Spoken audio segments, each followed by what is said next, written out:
first time we came here. Oh, Paimon remembers! Nahita's consciousness had been trapped by the doctor, but we followed the clues she left behind to help her. So much time has already passed since then, and it seems Sumeru's changing for the better now that Nahita's in charge, right? Paimon just hopes this peace will last a long time, and then Nahita won't have any more new problems to deal with. Yeah, guess you're right. We somehow always find ourselves right in the thick of it. Who knows what will happen next? Come to think of it, maybe it's all because of you. Maybe you're just a magnet for trouble.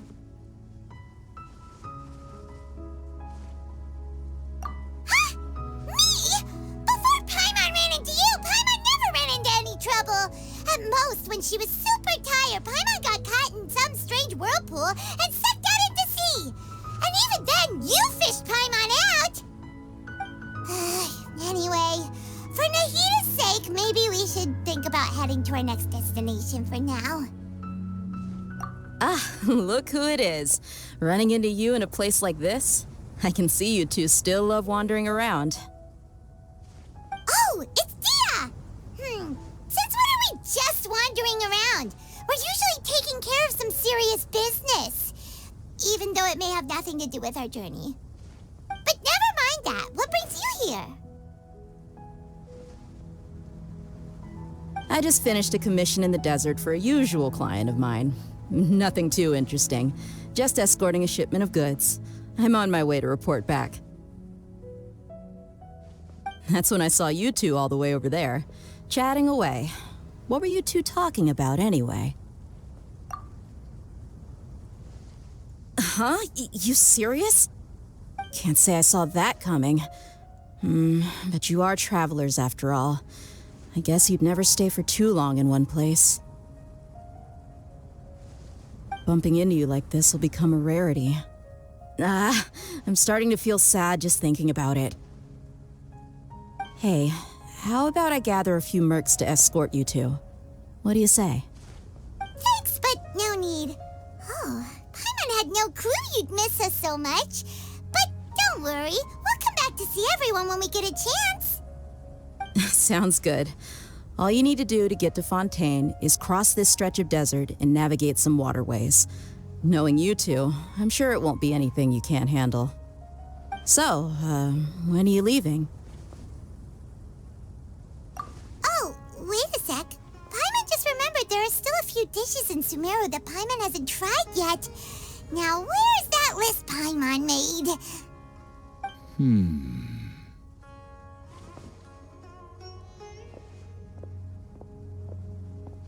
I see. Guess you won't be needing a going-away party or anything. It's sad enough to see you go like this. Though, now that I think about it, Sumeru wouldn't be what it is today without you. Seems true heroes always prefer leaving quietly. By the way, should we go say bye to Nahita? Oh, good point. Then there's no need to bother her in the real world. Then, I guess this is goodbye for now, Traveler and Paimon. Whether as a client or a friend, you're always welcome to come find me. Goodbye, Dia. Bye-bye, Sumeru.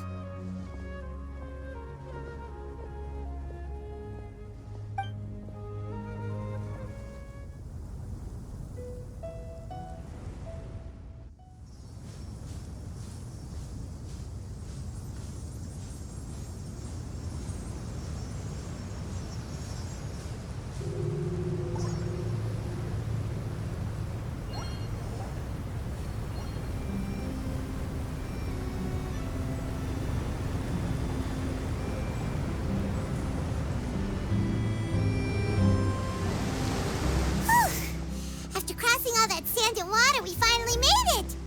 Oh, this must be Fontaine's port.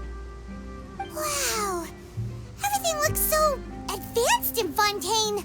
Paimon's heard that the industry here is extremely developed, and there are all kinds of unusual machines. Just seeing the sights as a tourist is nice, but maybe it would be better if we found something to do. What do you think? Good idea! Nahida gave us loads of useful information. Seeking out the Seven is probably still our best source for information at this point. Yeah, the more we can learn, the better. So, what do you think the Hydro Archon's like? Will we get along? Nahida said that she has a very unique personality, whatever that means. To learn about a nation's god, start with the nation's people. There seems to be some locals talking over there. Let's go see if we can join the party.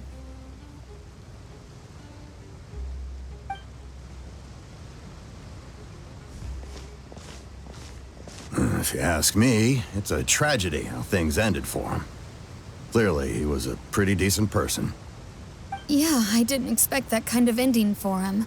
I thought he would at least fight on a little longer for his family. I was expecting a sudden plot twist, but it's a pity that it never happened. Still, his story is quite the tearjerker.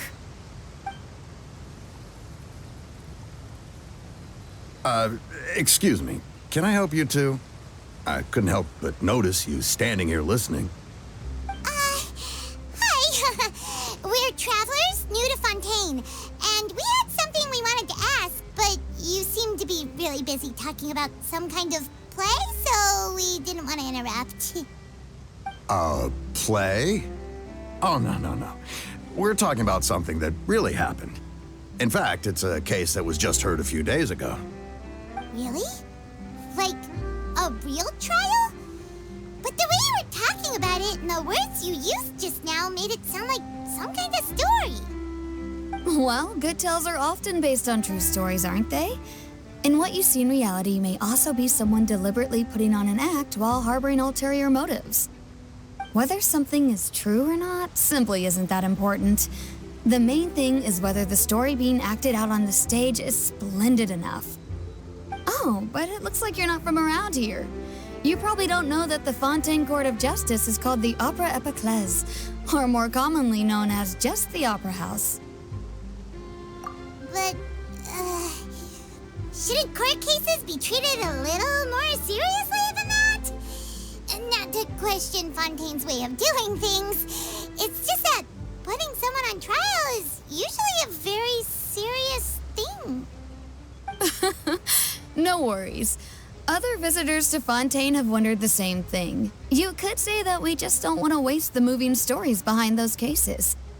And as for your worries about whether the cases are treated with due reverence, we have the absolutely just and honorable Chief Justice Neuvillette, as well as the Oratrice Mécanique d'Analyse Cardinal, a machine created by the Archon. Between the machine and the Chief Justice, false charges and injustice are a thing of the past now. Oratrice? Is it some kind of machine, too? Oh, Paimon's curious. We should check it out if we get the chance.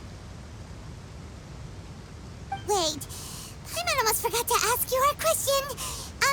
Do you know what we should do if we want to meet the Hydro Archon? Oh, that's easy. Just go to the Opera House. Lady Farina practically lives there. You could definitely say it's her biggest passion. I think what they mean is that they wish to speak with the Archon personally. In that case, I'm afraid it's going to be a tad more difficult. You'll have to make an appointment well in advance, and it'll depend on whether or not she has any time slots available. Huh. Is the Hydro Archon super busy taking care of official stuff? Wait, didn't you say that she's always at the Opera House? No. Lady Farina seldom takes an interest with the nation's affairs. The reason it's difficult to make an appointment is simply because she's incredibly popular. That's right. After all, she is the Archon. Though she may tend to get a little dramatic from time to time, people can't get enough of her. Huh. First time Paimon's ever heard of an Archon being described that way before. Wait! Paimon gets now! The Hydro Archon is kinda like a big celebrity here, right? Yeah, I suppose you could say that. Perhaps you could even say our mascot. Hang on. This is still Fontaine's Archon you're talking about. You should show some more respect. Yes, you're right. I guess I should at least try to be a little more respectful in front of visitors. Otherwise, I might get arrested and find myself face to face with Monsieur Neuvillette. Come on. Sure, there's a lot of laws here, but nobody's going to be arrested for saying something disrespectful about the Hydro Archon. Alright, I think we get it. Thank you! At least we now know that we can find the Hydro Archon at the Opera House. But who knows how long making an appointment will take? Guess we could have a look around the city in the meantime. Hey! What are you looking over there for? Huh. Maybe something's the matter. She isn't going to jump into the water, is she? Maybe we better go check on her.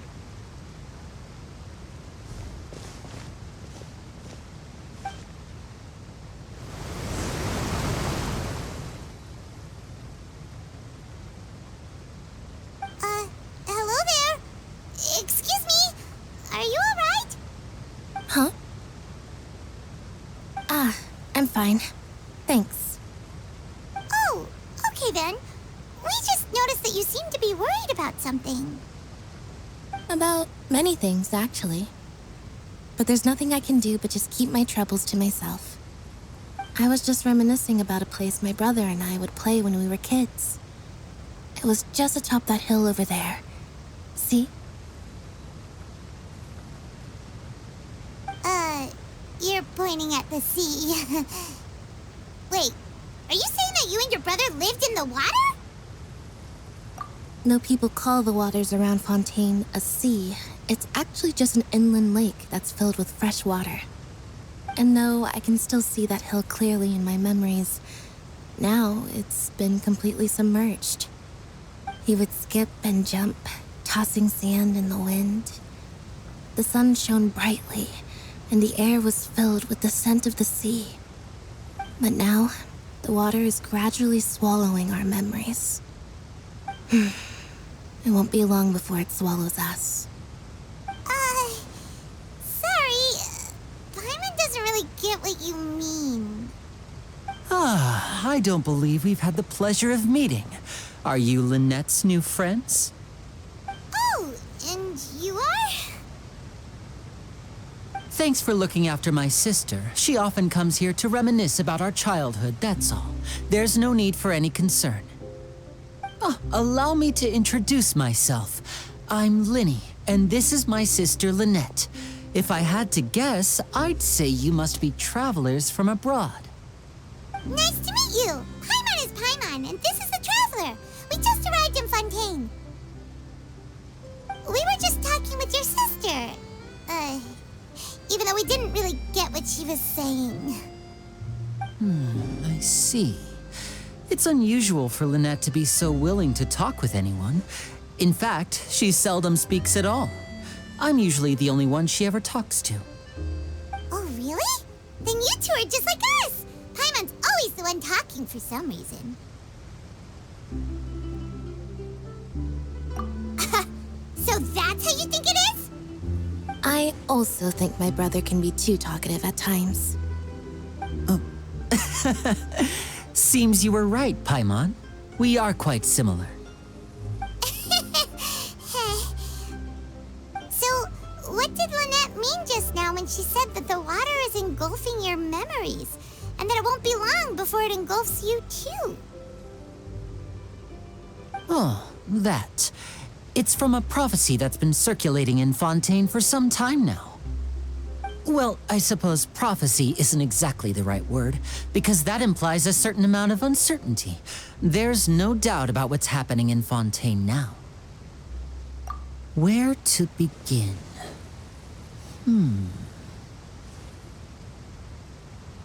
Let's put that question on hold for a moment. We still haven't formally greeted each other yet, have we? Did all the introductions earlier not count?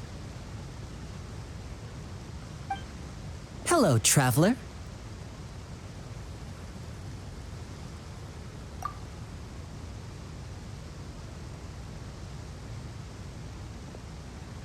And hello, Paimon.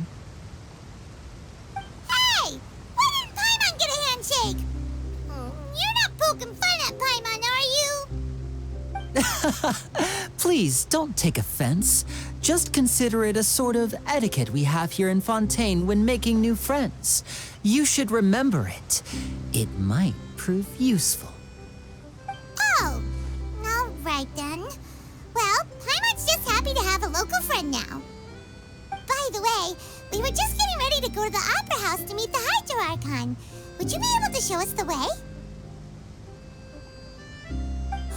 So you're going to see Lady Farina? No problem at all. In fact, I was planning to go to the Opera House later myself. I'll gladly take you once I finish things here. Please, follow me.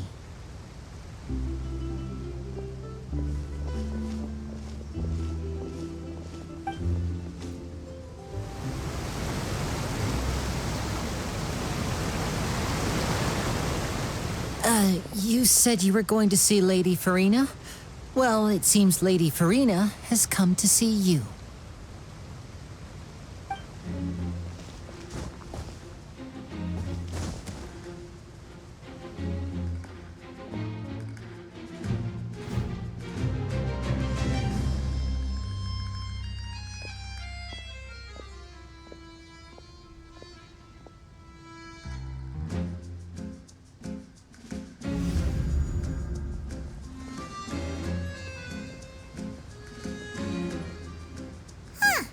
So, she's the Hydro Archon?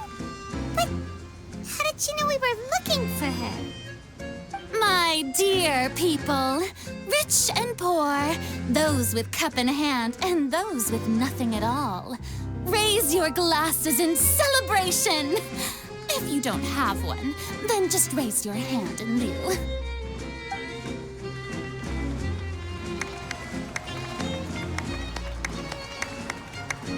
As you can all see, two unfamiliar travelers have arrived in our nation. Come, let us make a toast in honor of this traveler and his companion who have journeyed here from distant lands.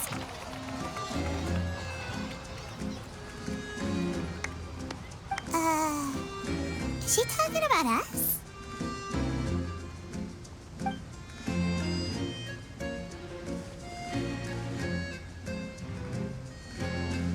I've long heard of the turmoil and chaos you've left in your wake as you visited other nations. But I welcome you nevertheless. No, I have come to receive you personally. Fear is for insignificant cowards. I am a god, and I will never entertain the notion of such meaningless wariness. You can be rest assured, I see clearly your sincerity. Of course, seeking an audience with me is the most sensible thing to do. It will allow you to truly behold my power and witness my authority. Intelligent people always gather under the correct banner. I, Focalor, hereby welcome you to the nation of Hydro and acknowledge the value and significance of your trip. Now, you may rejoice in this. Yeah, Paimon still can't believe it. Feels like we've only been here for a few minutes. But the Hydro Archon's entrance was, how should Paimon describe it? A little over the top? Miss Hydro Archon? How did you know we were coming? I see. As Outlanders, you inevitably lack even some of the most basic understanding. Don't forget that even the gods can be divided into the mediocre and the excellent. I suppose it's only natural for you to be awestruck by my abilities. You had best stop and consider. Do you really have the noble qualities and etiquette necessary to communicate with a god? All it takes is a flick of my finger for me to know everything about you. Whoa, talk about sounding high and mighty. Oh? What's with these looks? Perhaps the welcoming ceremony still isn't enough? What else should I say then? Is she waiting for us to start talking? Wow, I didn't expect to see Lady Farina here. What a surprise! Wait, does this mean they're the legendary blonde traveler? How did I not notice before? Hey, what's all the commotion? Oh, is that Lady Farina? Is there some kind of drama going on? Of course. That's the blonde traveler. The one all those stories are about. Lady Farina came here to personally see him. Oh, I bet this is going to be the duel of the century. Ooh, I've got to see this. I knew Lady Farina would never disappoint.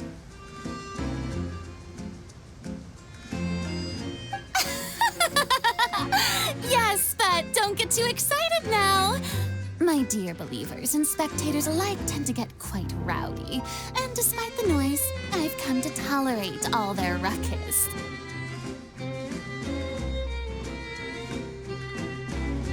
You may consider this my reward to all of you. I have determined that there will be an epic duel between myself and this traveler from another land, just as you were hoping to see. Now she wants to fight? Aren't we getting a little ahead of ourselves?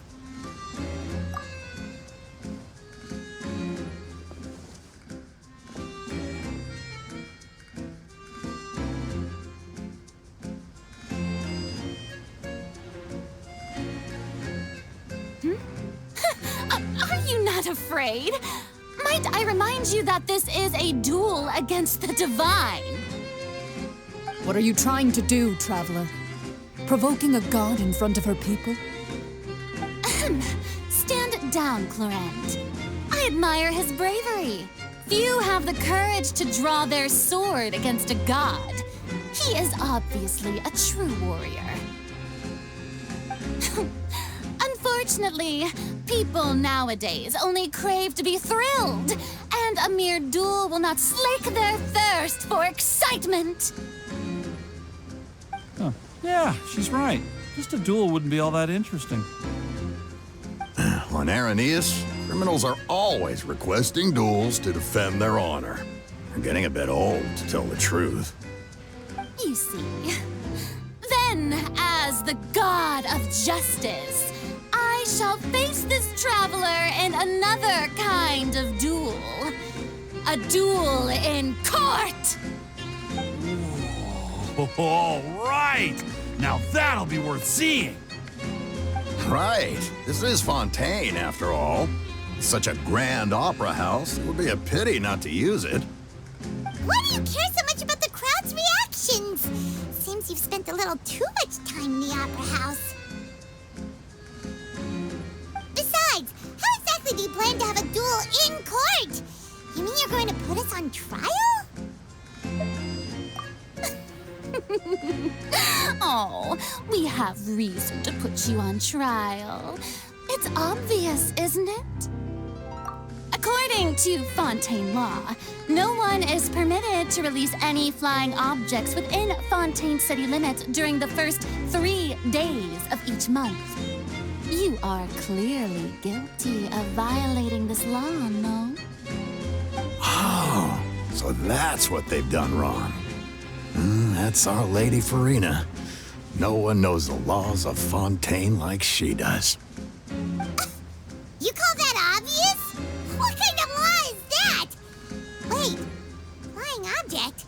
You mean Paimon? Precisely! Now, if you two have no objections, then in the name of the Hydro Archon, I order your arrest. My apologies, Lady Farina. I don't mean to spoil the fun, but if you would allow me to interject, I don't think that Paimon here meets the definition of a flying object. You tell her, Linny! Finally someone who's not crazy. How could anyone call Paimon a flying object? Ah, great magician Linny, my beloved citizen. I'll permit you to object. But how exactly do you plan to prove your claim? As a magician who just rained on your parade, I naturally should shoulder the responsibility of saving the show. So, with such an audience gathered here, allow me to perform a trick for everyone.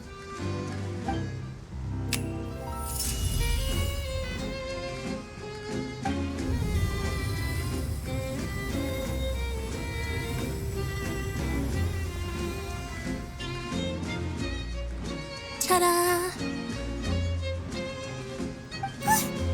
What's that on Paimon's back? Hey, when did you do that?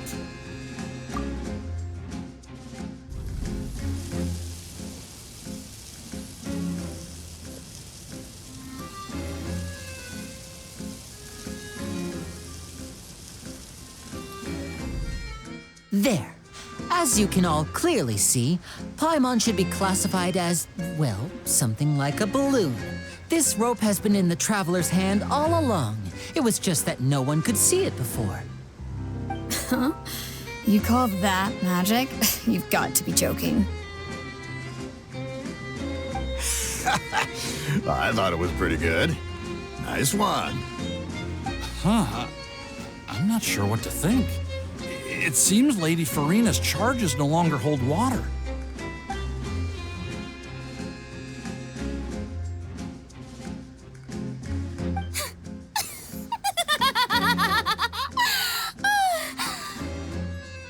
Amusing.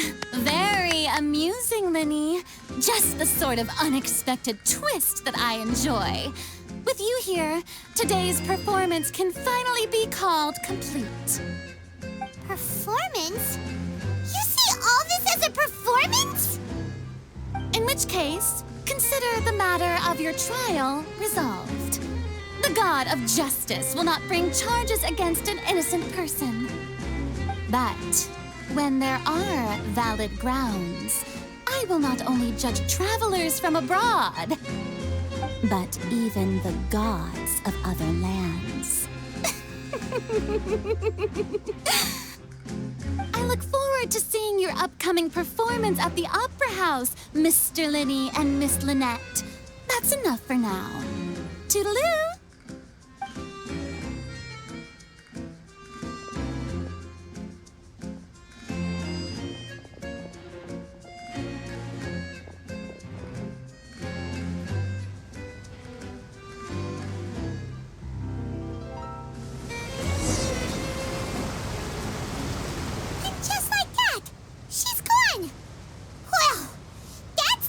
Unpredictable Archon Paimon's ever seen. We never even had a chance to ask her anything. But that's a problem for future Paimon. That whole scene just now was really... Don't mention it. I just happened to remember that there was such a law, so I did a little preparation, just in case. I didn't think it would actually come in handy. So, now do you see what kind of god Lady Farina is? She can be a bit confusing at times, but she is still amenable to reason. Anyway, Paimon had no idea you were a magician, Linny. It sounded like you'll be performing at the Opera House, right? I just know a few simple tricks I use to make a living. Lynette is my assistant. It will actually be my first time performing on the most prestigious stage in Fontaine, the Opera House. But isn't the Opera House where criminal trials are held in Fontaine? When there are no public trials being held, the Opera House hosts a variety of other performances. To the people of Fontaine, the line between a trial and a performance can be a little blurred. And speaking of performances, I would be remiss to forego this opportunity gifted by fate. Might I invite the two of you to see my performance? My brother's always excited to make new friends. Oh, sure. We don't really have anything to do now, and we wanted to go to the Opera House anyway. Splendid. In that case, why don't we go together? I'll show you the way. I just have something to take care of first. You really mean it? Then I'll take you up on your offer. This is a magical item known as a magic pocket. Perhaps you can help me distribute them to the people here. Huh? What are they going to use it for? About that... You asked me before about the prophecy, right? Let me start by telling you a little more about what it entails. I'm not sure exactly when it began, but a prophecy has been circulating around Fontaine. It says that every person in Fontaine is born with sin. No matter how the nation of justice holds trial after trial, this sin cannot be absolved. Until one day, the water levels in Fontaine will rise, and the sinful people will slowly be drowned. In the end, the people will all be dissolved into the waters, and only the Hydro Archon will remain, weeping on her throne. Only then will the sins of the people of Fontaine be washed away. That sounds pretty gloomy. Why are people in Fontaine born with sin? What is that supposed to mean? There are lots of guesses. Some say that the ancestors of Fontaine stole the power of the seas and stirred its wrath. Others say that the people of Fontaine never heeded the first Hydro Archon's warnings and offended Celestia. But here in Fontaine, evidence is what matters. There hasn't been concrete evidence for any of these claims, so they can only be regarded as conjecture.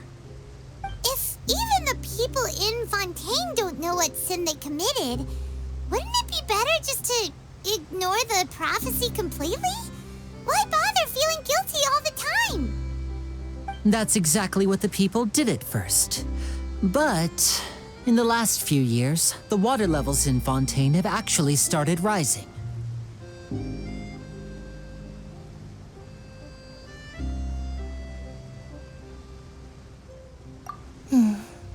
Many places have already been completely submerged, and now lie beneath the sea. Many people carry on with their lives as before and shrug it off as a natural phenomenon. But my family and I think that the people of Fontaine shouldn't ignore the possibility, which would end up sentencing them to death. We hope that at least the people who reside near the waterfront can move away before it's too late. So, we've started distributing magic pockets to them. As a magical item, these magic pockets have astonishing capacity. I'm sure they will come in handy when people are moving their belongings. Oh, Paimon gets it! It's like preparing for a rainy day! But this is more than a bit of rain. Perhaps only absolute power could ever contend with such a catastrophe. But who knows? We're just tiny specks in the grand scheme of things. Now, if you'd like to help, then please give these magic pockets to anyone nearby. Be sure to convince them to take it, regardless of what they say.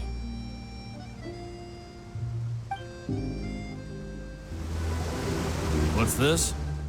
So you also believe in the prophecy. Keep it. I won't have any use for it. What?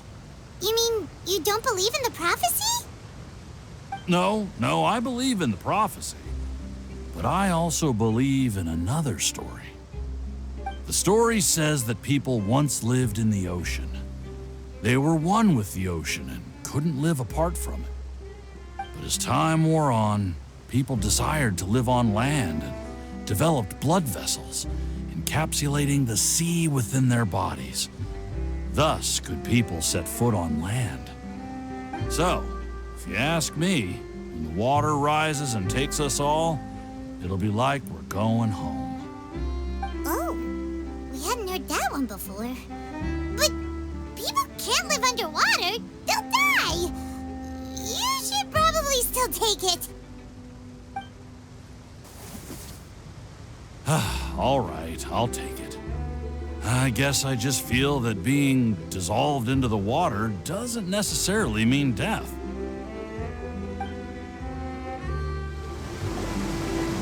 So So you're the blonde traveler that everyone's been talking about. My apologies for not recognizing you earlier. Oh, a magic pocket? Seems you really thought of everything.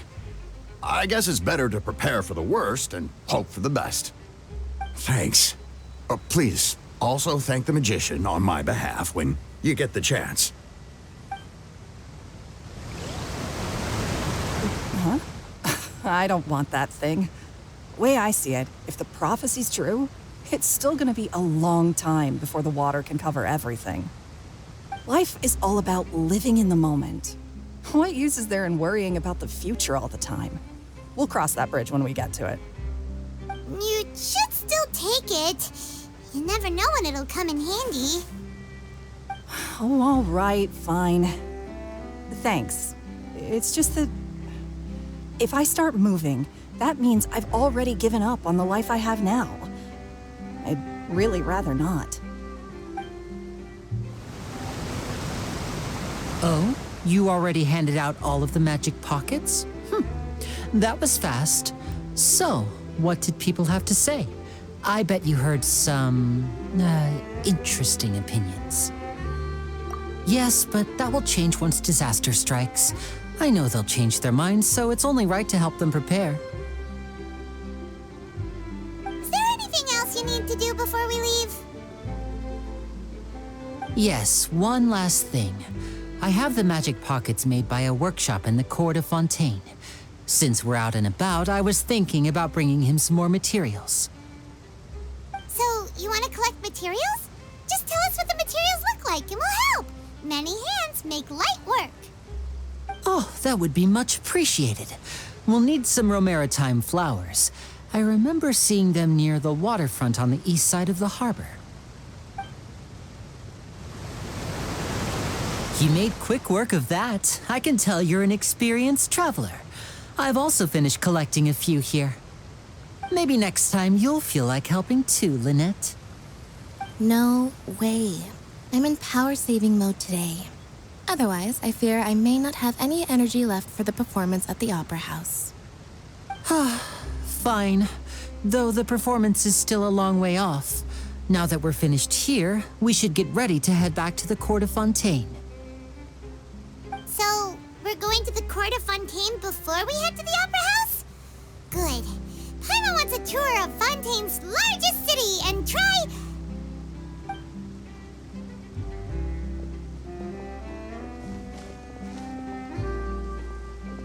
Wait, shh. Have you noticed that person over there? The young girl. Huh? What's wrong with her? Paimon didn't notice anything. She's obviously a thief. Magicians and thieves practice similar methods. We divert attention, and a distracted audience is one that won't discover what you're really doing. Watch her movements carefully.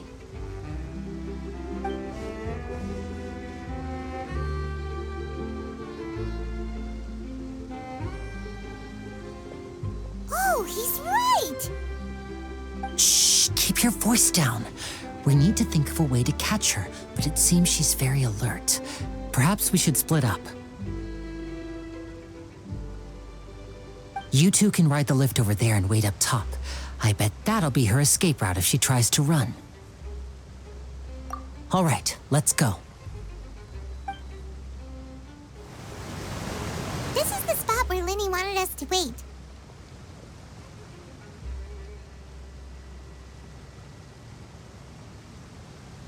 Oh, look! Isn't that her?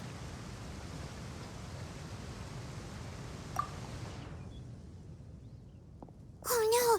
Did she notice us? She started running the other direction! What should we do? Should we chase her? You're right. She might also be trying to lure us away.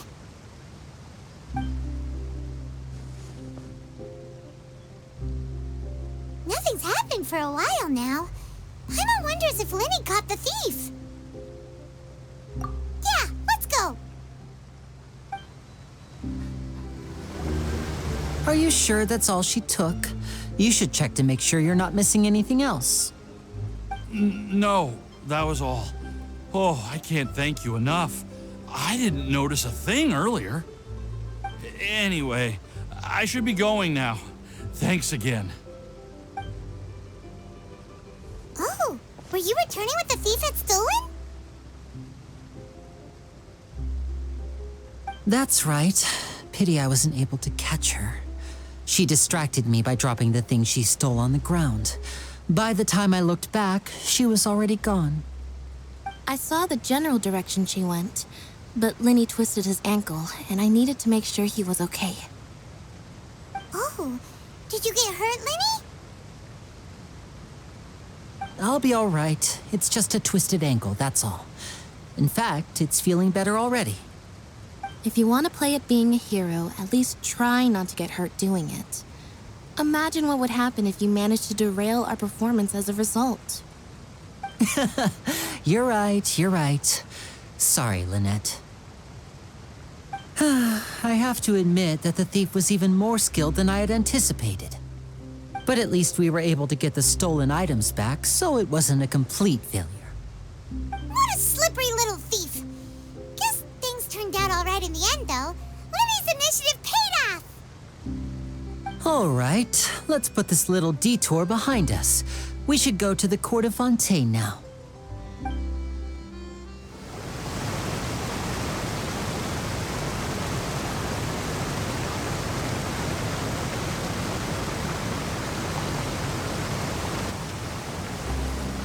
So, rewrite this thing to go into the city? What an ingenious way to get around!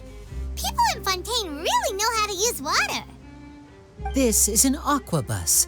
It allows people to travel between several key locations around Fontaine. It's pretty convenient, but the ride can become a little dull after a while. The scenery is always the same. That's why it's better to travel with friends. So you mean it's still boring even when I'm riding with you? No, that's not what I meant. It's just that, well, you don't really talk that much. Besides, it doesn't really feel like a real trip when it's just the two of us. It's the same as being at home. Whatever. Guess that's what it's like to be an older brother. It's about time for us to leave. Let's get on board.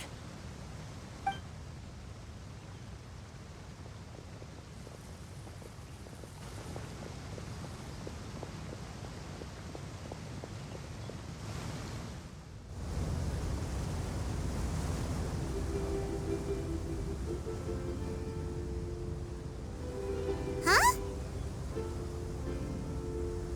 What? Traveler! Paimon! Charlotte! Oh, I never guessed I'd bump into you while riding the aquabus. In the story of my life, this is big news. What are you doing in Fontaine? I didn't hear anything about you paying us a visit. Yeah, it's quite the coincidence, but as travelers, we're always on the move. It's not surprising that nobody knew we were coming. Though we still have no idea how the Hydro Archon knew about us. Oh, let Paimon introduce you to our new friends! Oh, no need for introductions, Paimon. I would recognize the great magician Lenny and his assistant Lynette anywhere. I wouldn't be much of a reporter if I didn't know who they were. It's a pleasure to meet you. I'm Charlotte, a reporter for the Steambird. Nice to meet you. From the Steambird, huh? We've often relied on your paper to promote our performances. It's an honor to meet you. Now that everyone knows each other, Fontaine suddenly doesn't feel like such an unfamiliar place. So, what have you been up to lately, Charlotte? Any big news? Not too much. When there isn't any breaking news, I mainly cover the trials at the Opera House. You can still manage to keep readers' attention as long as you tell things from a clever enough angle, even if it's the same old topics. For example, reporting on how a scammer once deceived vulnerable girls into relationships, or how a financial criminal was once so poor that they ate a single piece of bread for 5 days. Ah, you're right. Seems you know me pretty well. What I'm really after is exclusive, sensational news pieces that could shake the country. These smaller stories are a waste of my talents. Oh, I just remembered. I've been following a case lately. Well, a series of cases, actually. You mean the serial disappearances of young women case? That's right! These stories are the talk of the town right now, and it's probably the most mysterious case we've ever seen. If I'm the first with a draft ready to publish when the case is finally cracked, and it's the headline story in the Steambird, oh, when that happens, I bet all the other reporters will shed tears of envy. I've already gathered all kinds of materials. I just can't wait for the truth to be revealed. So, what is the serial disappearances of young women case? You mean the culprit hasn't been found? That's right. The first missing girl case happened almost 20 years ago. And ever since, after a period of time, another girl disappears. What the cases have in common is that the girls are all of a similar age, and that they've all vanished without a trace. But the scariest part is that to this day, none of the girls have ever been found. Many suspects have been arrested over the years in connection with this case, but shortly after each arrest, another disappearance would always happen. Yes, it's possible. But either way, I believe that every case has some precise truth behind it, waiting to be exposed. Yes, I agree. And at the very least, the family of those missing girls deserves some sort of explanation. I just imagined for a second what I would do if Lynette were to suddenly disappear. I'd pay any price to get her back, and then find a way to track down the culprit. Please don't imagine that, Lenny.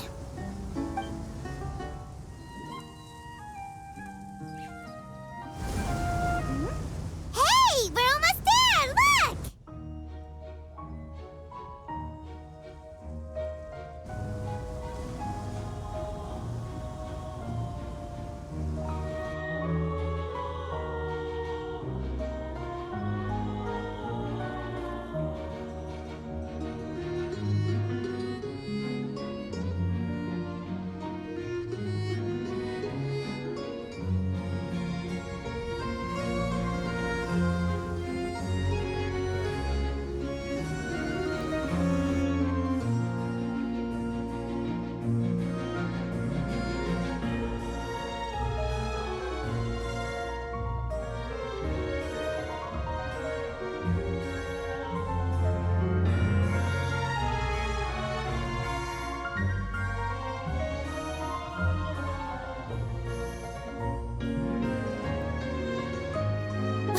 I really enjoyed chatting with you. Life should be full of pleasant little surprises like this. Yeah, us as well. The ride went by too quickly. Ah, I have an interview to get to. I should get going before I'm late. Okay, Hyman hopes we can chat again soon, Charlotte. See ya! Bye now. Oh, be sure to stop by and see me at the Steambird when you have time. What a tough job. Always running around and interviewing everyone. Well, where should we go now? If you don't mind, how about we stop by my home first? Besides, I still have all the materials we collected. Sure, we wouldn't mind at all. This city is so huge, Paimon wouldn't know where to start anyway.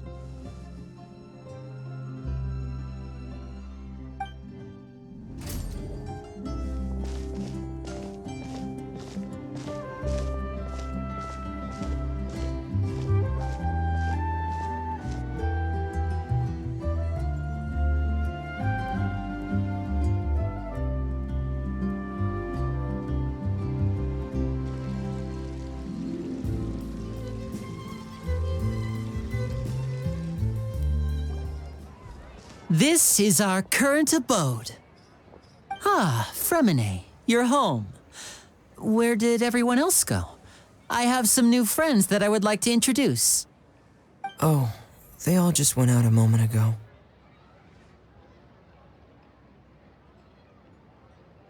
I see. Everyone is getting busier now that Father will be returning soon. I suppose that can't be helped. Allow me to introduce you to my little brother, Fremine. He is a phenomenal diver. Hello. Nice to meet you. Paimon is Paimon, and this is the Traveler. Oh, you sound very proud to have a diver as a brother, Linny.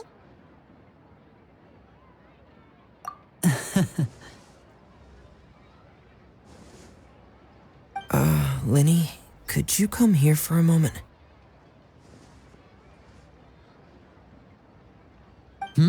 What is it, Fremine? Do you have something to tell me?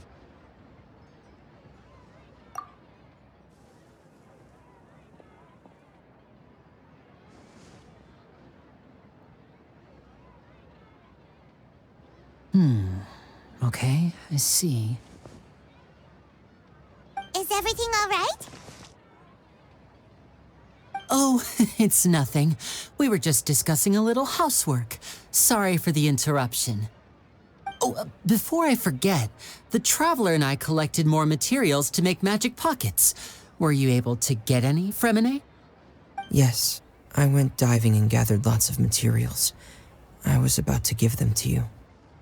That's our Fremine, always quick with the underwater work. All right, I'll take these to the workshop.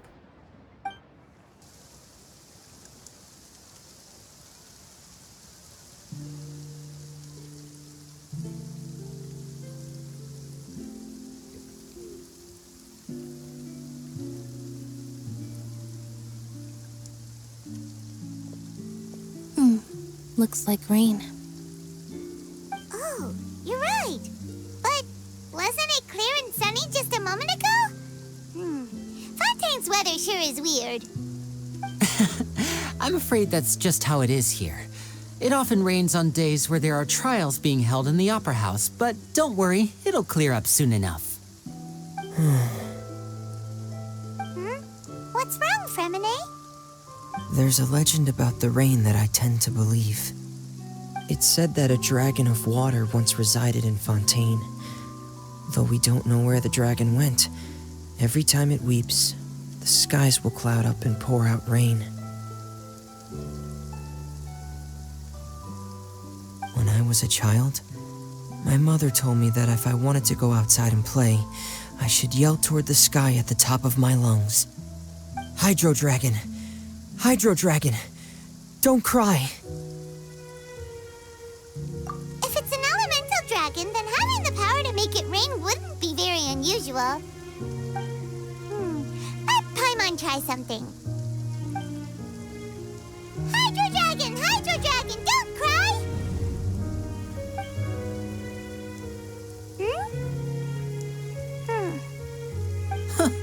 Doesn't seem to be of any use.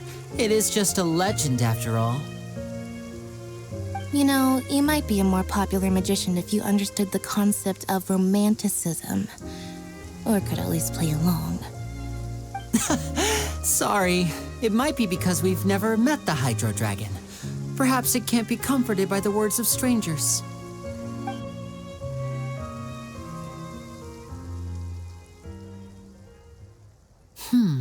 It rained for longer than I suspected. Oh, it's already getting late. Was there something you needed to do, Linny? Yeah, some preparations for the show at the Opera House. I need to find a way to catch the last aquabus of the day. On the day of the performance, just ride the aquabus to the island of Araneus. I'll have Lynette meet you at the fountain in front of the Opera House. Oh, are you leaving now? What is it, Fremine? I'm in a hurry. Oh, I get it. You feel nervous delivering the materials for the magic pockets, is that it? Perhaps we could trouble the Traveler to help us take these materials to the Beaumont workshop and deliver them to the owner there? I'm afraid that Fremine can be quite introverted, and the boss there tends to be pretty talkative. Fremine has always been a little afraid of her. No trouble at all. Don't worry, we're on the case. Sorry for the inconvenience. I'm quite useless when it comes to such tasks. I'll think of a way to make it up to you. Oh, no need. This will be a walk in the park for us.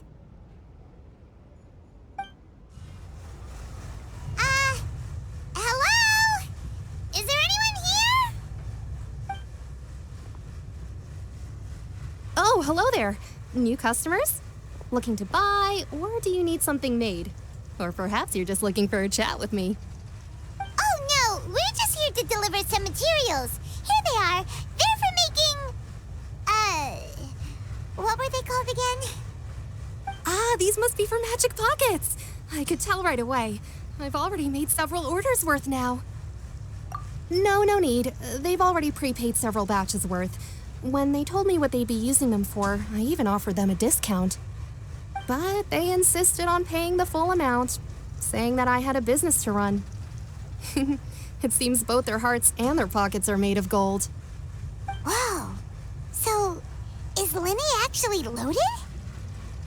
I can't say for sure, but who knows? Maybe there's good money to be made being a magician in Fontaine. Hey! Is this machine what you use to make stuff here? It looks really advanced. Why use your hands when a machine can do the work? It would be a waste not to use the latest technology, and wasting is a kind of crime. But where does a big machine like that get its power from? Well, it's a little complicated.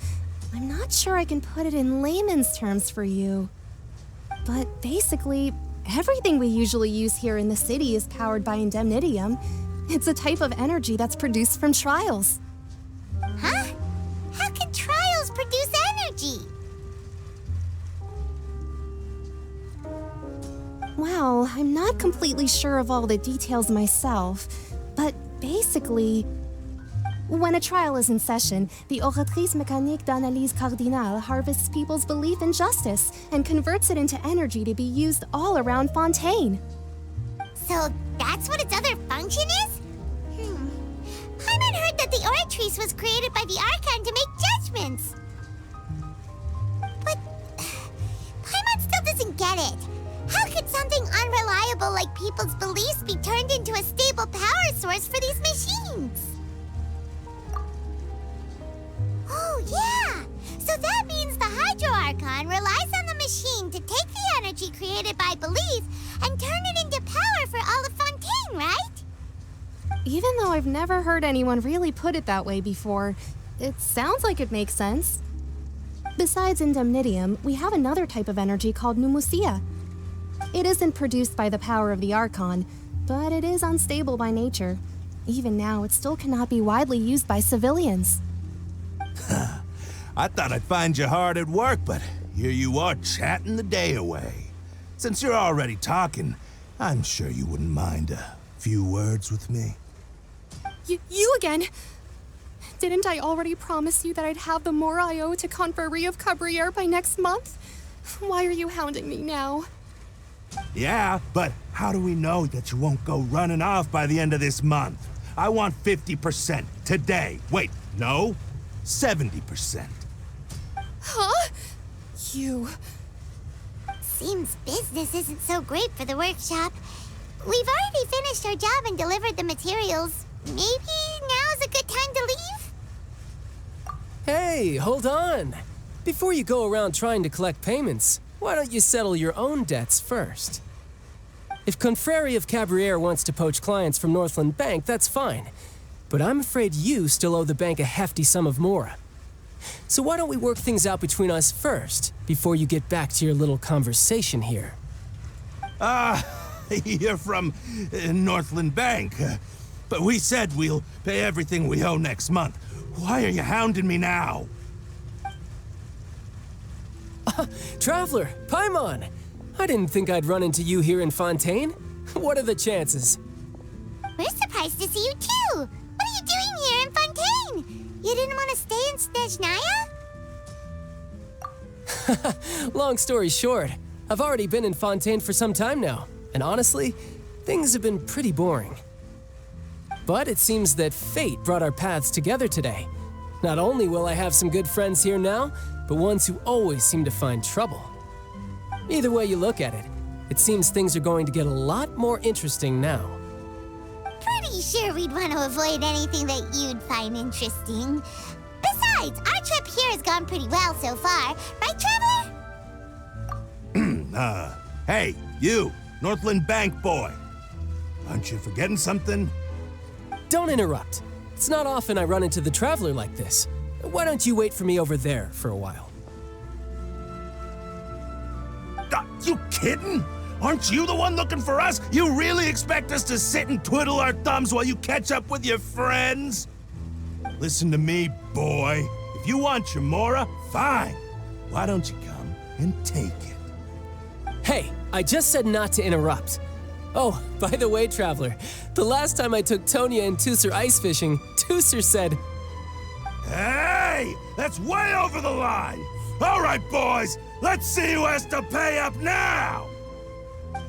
Can you at least let me finish one sentence? Fine, though the bank told me not to get rough with our clients. You're the ones who started it.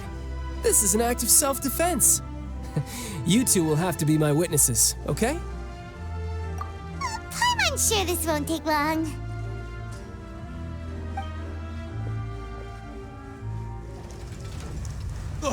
What's your deal, Brad? How are you so strong if you're just a staffer from Snezhnaya's Northland Bank?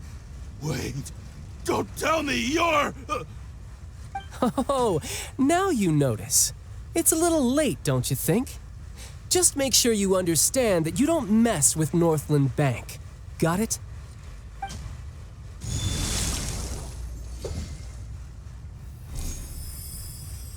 Huh? Now's my chance!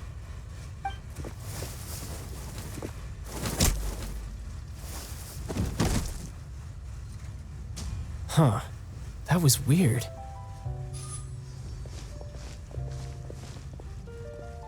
I'm not sure. It's as if I suddenly lost control of my hydro powers when I needed them. Maybe there's something wrong with my vision? Strange. How could that happen? First time Paimon's ever heard of someone losing control of their vision. Never mind. It doesn't matter. If I want to stay sharp, I shouldn't be relying too much on my vision anyway. Besides, I always have my delusion in case I need it. So what are you doing in Fontaine, child? And don't say it's work for Northland Bank. Well, I guess it's because I've been in a bad mood lately. Huh? What kind of reason is that? Wait, since when do you feel down about anything? I don't know. Maybe I still have a lot to learn about myself. But recently, there seems to be some sort of restless power stirring inside of me. And I don't know why, but every now and then I feel like I'm in a terrible mood. Maybe you losing control of your vision just now is connected with that power you're feeling inside. That is a possibility. I can't remember if I ever mentioned it before, but when I was 14, I fell into some unknown abyss. It was during that time I learned nearly all of my abilities. The one who took me under her wing and taught me was named Skirk. She was always quiet and very mysterious. Nobody knew where she came from or what she had been through, and she was always very strict when teaching me combat techniques. One time, I asked her why she was willing to take me on as an apprentice. From what I could make of her answer, it was because I had awakened it, and traces of it remained on me. She said that all my combat training would be useful in the future. But what is it? What did you awaken? She never explained that, but my guess is that it's related to a dream I saw when I had just fallen into that abyss. In my dream, I was in the deepest depths of the sea, and the boundless seabed was all around me.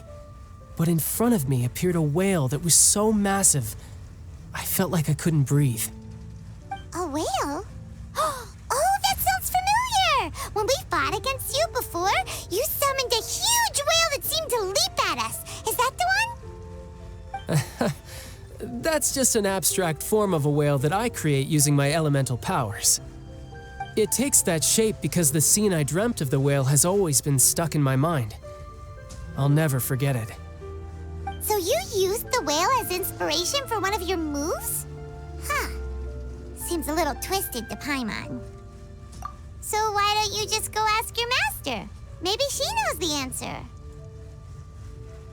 You make it sound so easy. Ever since the incident I experienced there, I've never stopped searching for Master Skirk and that unknown abyss. But it's been years now, and I've still found nothing. There isn't even a trace of the place where I remember falling into the abyss. Oh, it sounds like some kind of ghost story. Yeah, I'm out of leads at this point, but there's nothing more I can do. It seems that strange encounters in this world tend to be elusive like that. Oh, seems the time really flies when I'm talking with you. I just remembered I have somewhere else I need to be, so I should get going. What? More work for the Northland Bank? And no, it's more of a personal appointment. Lately, I've been sparring with some of Fontaine's official champion duelists whenever I'm feeling bored. Official champion duelists? You mean it's their job to duel? Yep. In Fontaine, before a criminal goes to court, they're given one chance to defend their honor by requesting a duel with an official champion duelist. The champion duelists are all-powerful fighters selected from among the nation's best, and the duel itself is a no-holds-barred fight with no specified stopping point. So engaging in such a duel is regarded as a symbol of defending your honor. If a criminal manages to win the duel, they'll be acquitted. But if they lose, they'll have no choice but to stand trial. And the worst-case scenario is that you're simply killed in the duel. Though it's rumored that Fontaine has a death penalty, from what I can tell, no one has ever been officially sentenced to death. So really, the only people who opt to duel are those who have suffered a grave injustice in being accused, or those who greatly value their honor. Otherwise, why gamble with your life? So, do many people actually get out of their trials by winning the duel? Apparently, it's exceedingly rare for anyone to actually win. Fontaine probably enacted this system as a way to show that the nation respects the honor of its citizens. Besides, none of the champion duelists are to be trifled with, which is exactly why I was itching to face them as soon as I got to Fontaine. Apparently, the one I'm meeting today, Clorinde, is the strongest of the champion duelists. I had been asking her for some time before she finally agreed to face me today. Well, that's child for ya. Paimon feels like we heard that name somewhere before. Clorinde. Oh, before I forget, I want you to have this. Huh? Your vision? You're seriously just giving it away? I'm just worried that it could become uncontrollable again. I'd be pretty upset if it got in the way of my duel, so I think I'll be better off without it for now. Besides, I just need you to hold on to it for a short while. I'll come retrieve it when I have some time later. Paimon knows what you're up to. You just want an excuse to come talk to us again, don't you? Whatever gave you that idea? I'll be in touch later.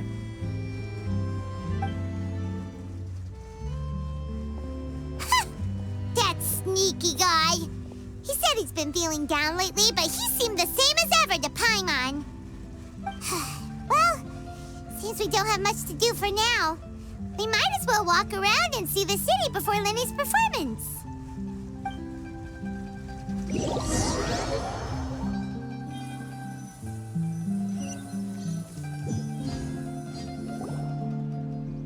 Wow! Who could have seen that coming? The reporter who was barely around for most of the story was the murderer all along! Sorry. Paimon was just surprised, that's all. Paimon never saw that twist coming. The murder mystery novels here are amazing! The whodunits here in Fontaine are a lot different than the light novels you see from Yai Publishing House. Both have their merits, but Paimon thinks this style of novels are more well, novel. It's so exciting to reach the moment when the mystery is uncovered, especially in the one Paimon was just reading. You should buy a copy and read it too. Oh, sorry about that. Paimon will be more careful next time. Hey, shouldn't we be heading to the Opera House to see Linny's performance soon? It's almost time for the show to start, so we should get going.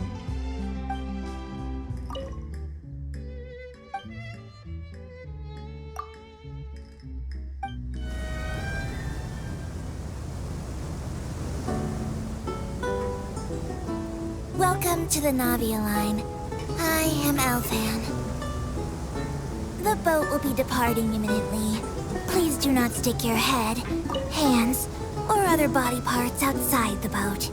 The Aquabus operator is not responsible for any accidents or injuries resulting from doing so. Also, please remember to buy the Steambird, though I don't read it myself. The destination of the current tour is Erinias. Points of interest worth visiting include the Fountain of Lucine and the Opera Epiclese. If you look to the left in the direction we are currently traveling, you will see the famous Fontaine Research Institute up in the sky. An experiment gone wrong turned new sightseeing opportunity. Human ingenuity truly is a wondrous thing.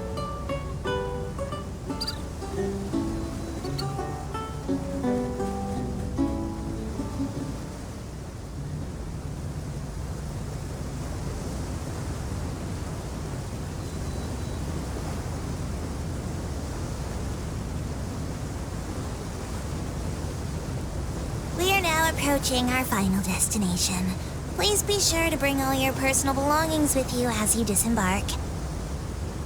Even though I will take any forgotten items to the lost and found, the paperwork is rather annoying, as Melusine hands are not suitable for grasping pens. Please be careful when disembarking. It has been my honor to be your tour guide this trip. Thank you.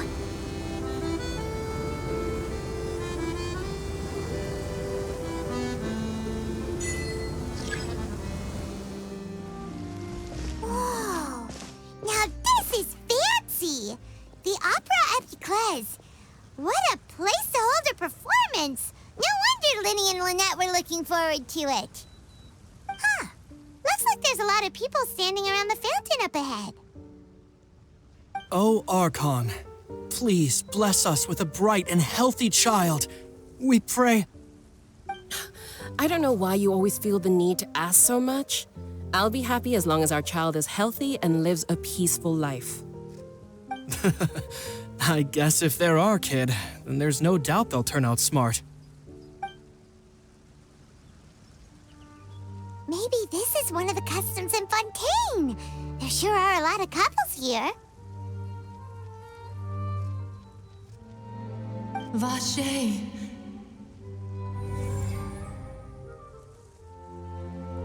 What's wrong? Vache. Vache.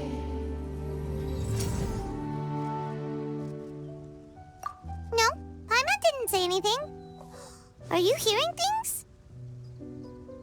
Welcome to the Fountain of Lucine. All the water flowing through Fontaine converges here. It's customary for newlyweds to come here and wish for children. Lynette! You scared Paimon! When did you get here? Lenny asked me to wait here for you, remember? Right. What do you mean? There are a lot of people here right now. Hey, you're not trying to scare Paimon, are you? Besides, it's the middle of the day. It's not the time for eerie things. I see. I might be able to tell you something that could help explain the voice you heard. In fact, you might not be imagining things at all. I suspect that what you heard is a result of your hypersensitivity to the hydro element. Others in my family have had similar experiences. It's because of his sensitivity to the hydro element? But what would hearing a voice have to do with elemental power? When do you cry, Paimon? Wait, what? What does that have to do with anything? Just answer me. When do you cry?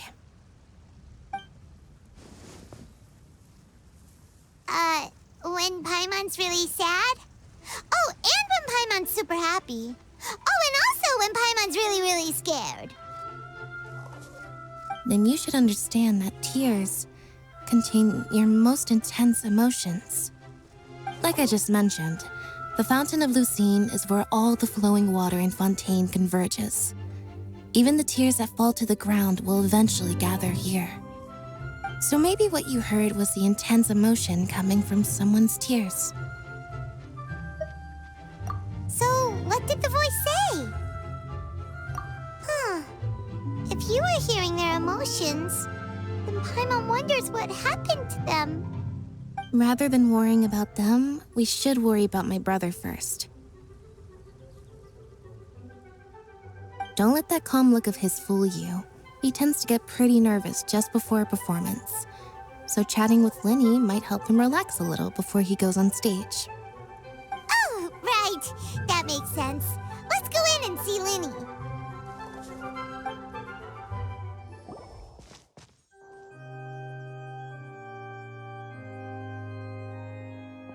Traveler and Paimon, good to see you.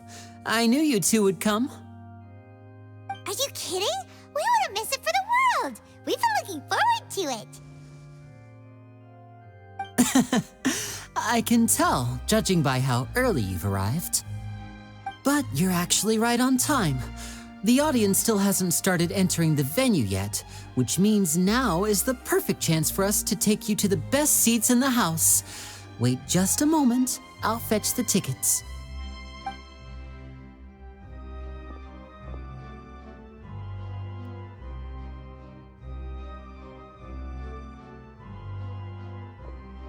The Opera House has assigned seating, so you always have to make reservations. I've already reserved your seats, and here are your tickets. Ooh, front row seats! Thanks, Linny! Don't mention it. There's no need to keep thanking me. Hey, Linny! Could you come over here and take a look at this? Oh, I'll be right there. Seems there's an issue with the stage props over there. That's Cal, my assistant, calling me. I'll go lend him a hand. Yeah, we'll just go to our seats. You go ahead, Linny.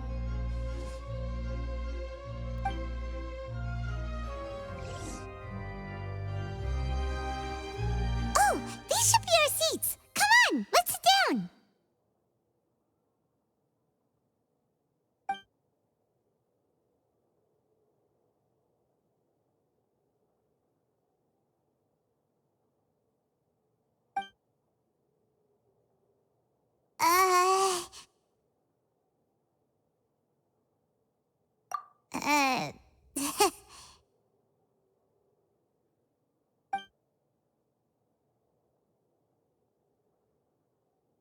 Hey, Traveler.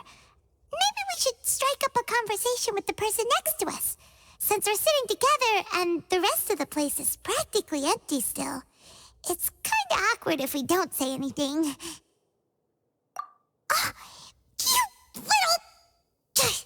Of course you put this on Paimon. Excuse me, I did not realize you felt awkward. I am terribly sorry. I would be perfectly happy to chat with you if that is what you would like. Oh, so you heard all of that, did ya? Boy, you sure have good ears. Paimon thought she was keeping her voice down. Wait, that's not it, Paimon's. Sorry, Paimon's the one who was being rude, talking under her breath like that. So, let's talk, but, what should we talk about? Oh, Paimon's got it. You're also here early and sitting in the front. Are you a friend of Linny's too? A friend, you say? Well, if Mr. Linny would like to be my friend, I would be more than happy to reciprocate. Oh, so you're not friends with Linny then? Oh, this is getting more awkward by the second. Paimon nearly forgot to make her introduction. Nice to meet you. Paimon is Paimon, and this is the Traveler. We just arrived in Fontaine. It is an honor to meet you two. I have heard of your deeds across Tevat. And as required by proper etiquette, I will also introduce myself. I am... Oh, Monsieur Neuvillette. What an honor it is to have you here to see my show. Ah, Mr. Linney. I should say it is in fact an honor for me to see your performance in person. Wait, Neuvillette? Could he be... I saw you all chatting just now, but it seems you still don't know who Monsieur Neuvillette is. Allow me to introduce you to Fontaine's Chief Justice. That seat is always reserved for him. It wouldn't be too much to say that he's the symbol of justice and honesty here in Fontaine. Ooh, sorry for being so rude just now. Paimon had no idea you were such an important person. No offense taken. Being Chief Justice is merely what I do for work. Nearly every person has their usual reserved seat, so I'm not so special, really. And by the way, I should probably let you know, even though I would prefer not to. There's someone sitting up there in the VIP seats that has been striking a pose for quite a while now. I believe she is trying to give you a most elegant and impressive first impression. So I think you should take notice of her sooner rather than later, otherwise she may become flustered.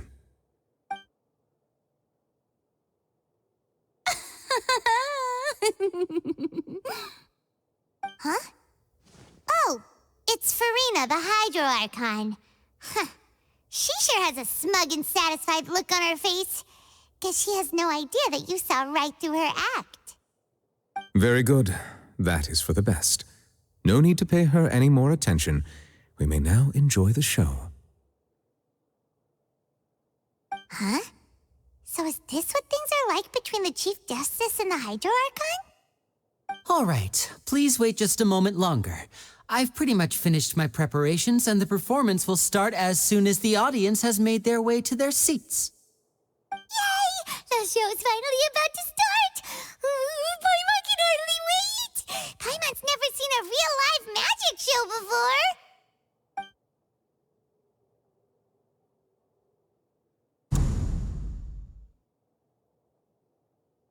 Ooh! They're dimming the lights! The show must be starting!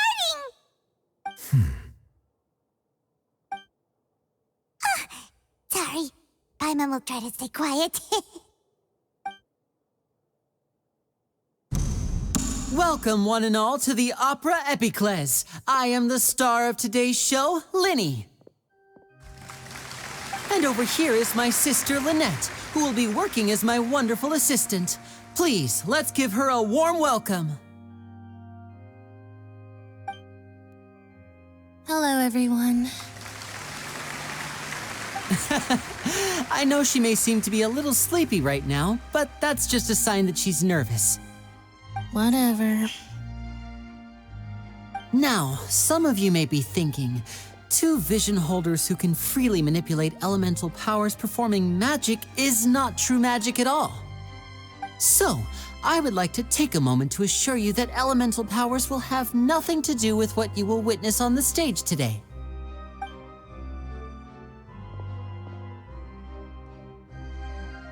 Both Lynette and myself have removed our visions for the show. That way, even the gods won't be able to help us. Oh, good point. That's what makes the show real magic. Now, without further ado, let the show begin. Lynette will now exit the stage to make some preparations. I know you might miss her, but don't worry. She'll be coming right back on stage momentarily. Perhaps in an unexpected way. I'm sure she'll be stealing the spotlight soon enough. Oh, and before I forget, there's one more thing I should say.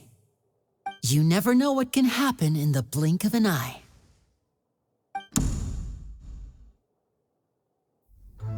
A magician's greatest skill is making things disappear or appear. The possibilities are endless.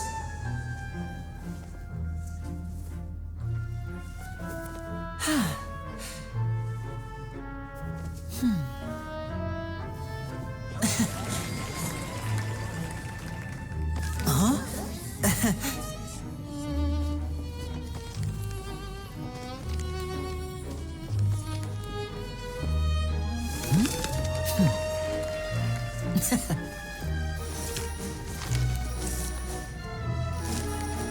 But this isn't what you came for. These little tricks, you've seen them all before. So it's time for something truly extraordinary, don't you think? This one's a little tricky.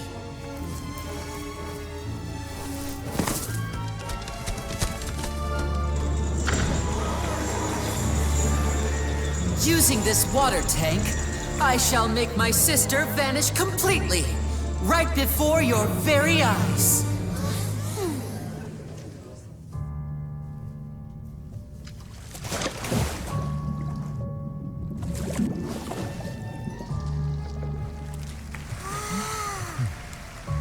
It's actually quite simple. She'll just turn into air bubbles and float right out of the top.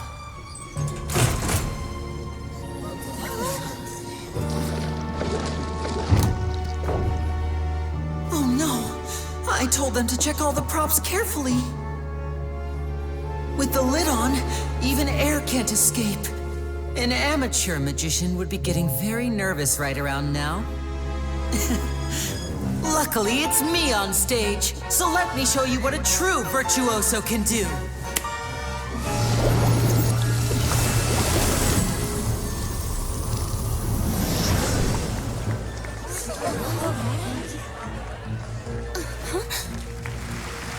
Lynette, are you still there? Don't go too far. We don't want to use up all our magic. Hi, I'm back. Uh-huh.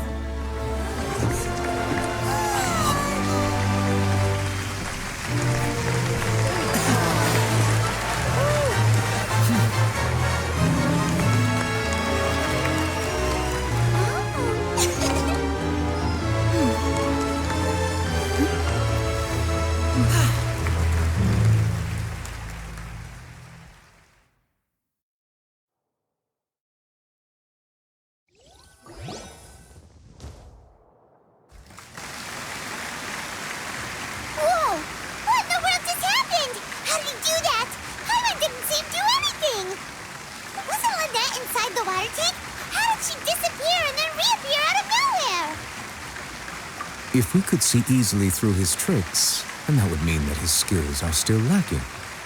To appreciate magic, you should focus on the show happening on stage, rather than getting caught up in trying to see that which has been intentionally hidden. Guess you're right. Paimon couldn't believe her eyes when Lynette reappeared. Amazing! Thank you everyone. I'm glad you enjoyed that performance. But our magical journey has only just begun. I've prepared even more astonishing surprises for everyone here.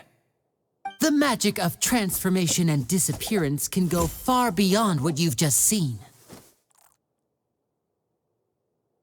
I'm sure many of you are thinking that escaping the water tank was impressive enough, but Lynette is still my assistant after all.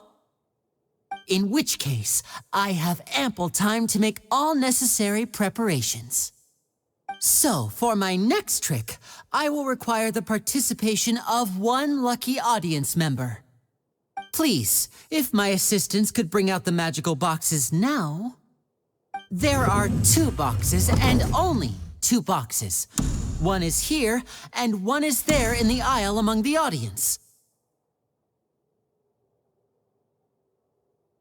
I'm sure many of our clever audience members have already guessed our next magic trick. A swap! Our lucky audience member and I will each enter a magic box. After 1 minute, we will each emerge from the opposite box.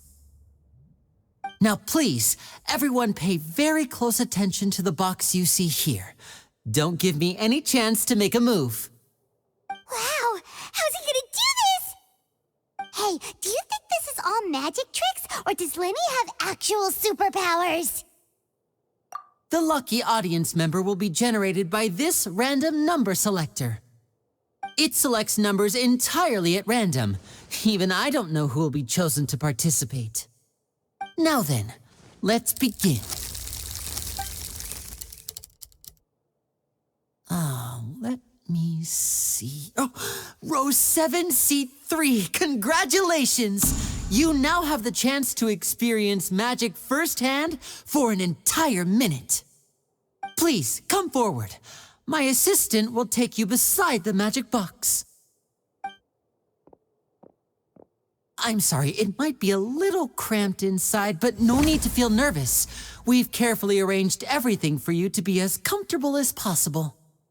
You don't need to do anything, but no matter what strange things may happen, don't come out of the box. If the magic is interrupted, who knows where you might end up? You might even find yourself in the Fortress of Meropide. Oh, okay. All right. Before I enter the magic box, there is one more thing I need to ask the audience to do. Could you all give me a countdown? Like this. 60, 59, 58. Just keep counting down. You can go a little faster or slower if you like. I won't be able to see anything in the pitch black box, so I'll be relying on your voices to know when time is up. Oh, and no tricks now. If you quickly count from 60 in just 30 seconds, then I'll be in a tough spot. Ooh! Paimon kinda wants to count faster after hearing him say that! No, that won't do. I can see it in your eyes. You still can't be trusted. Let's practice together. Come on, repeat after me. 60, 59, 58. 60, 59, 58! That's right, perfect. Keep it going. All right, I'll see you all on the other side once you've finished counting.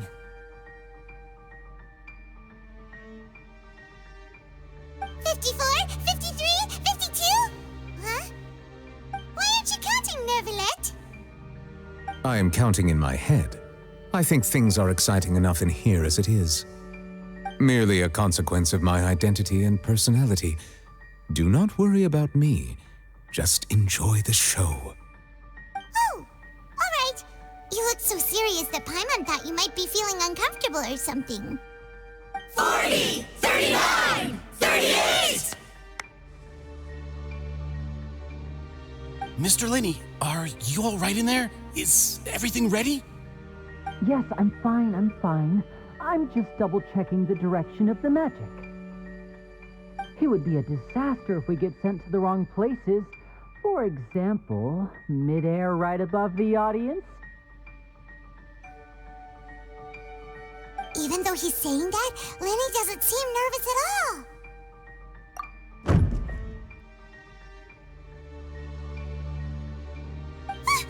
What was that noise? Did you hear it too? Not sure. Anyway, it doesn't seem like anyone's worried about it. 25, 24, 23! What's wrong, Mr. Lenny? I can still hear you moving in there. I seem to have accidentally knocked over a decoration. I'm trying to fix it, but it's pitch black in here. I can't tell left from right. Never mind the decorations. There's no time for that. The show is what's important. No, that's unacceptable. I want my show to be perfect. Don't worry, we still have 20 seconds. Hear them counting? 19, 18, 17! It seems things aren't quite going as planned. I apologize, everyone. It feels like you're all starting to count faster, but that's all right. I know it can be tiring to do such a long countdown. 10 seconds and change is still plenty of time. 10! Almost there now. Whew. Swapping two people is harder work than you might think. Even a master magician like me can't guarantee I'll get it right the first time. Hey, wait! Is this the back one? I can't tell. They both look the same inside. Huh? No, that's not it. I'll try again. 7. Hey, slow down! Honestly. 5. 4. 3. Whoops! That doesn't count! 0.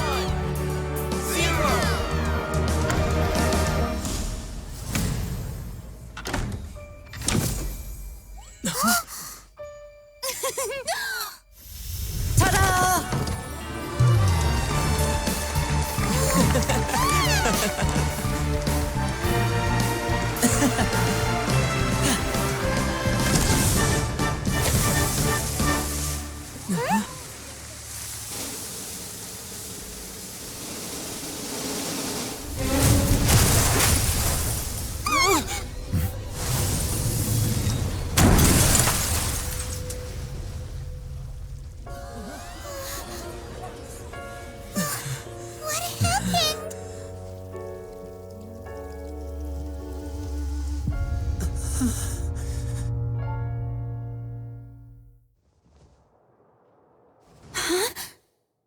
Is this part of the show?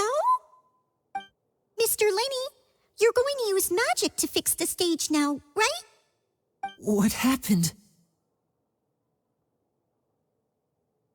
Oh no, maybe this isn't part of the show. The girl was still in that box, right? This performance is over. Medical staff with me. Guards, secure the scene and detain all the performers. Seal the exits. No one is allowed in or out at this time. Yes, that's right. If this was just an accident, then we must investigate the cause. But if this was all part of some scheme, then those accountable will not escape the judgment of the God of Justice. No need to be alarmed, you two. We'll get to the bottom of this soon enough.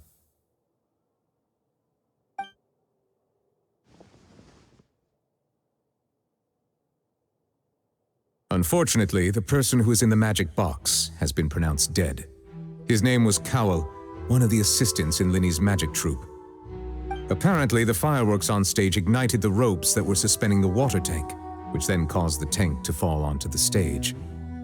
As of now, we are still not sure why we found Cowell in the box, rather than the guest from the audience. And after an initial search of the area, the guards have confirmed that the girl is nowhere to be found. It appears that this incident was not merely some mishap with the performance. And there are many indications that it is connected with the case of the serial disappearances of young women. The serial disappearances case? That's the case that Charlotte mentioned before. I know the truth. I can see through the whole thing. Really, using such a shallow and obvious mystery as his finale. Did he really underestimate us that badly? I say that our powerful magician, Mr. Linny, is now the prime suspect for the serial disappearances case. Huh? Why me? This whole thing was an accident.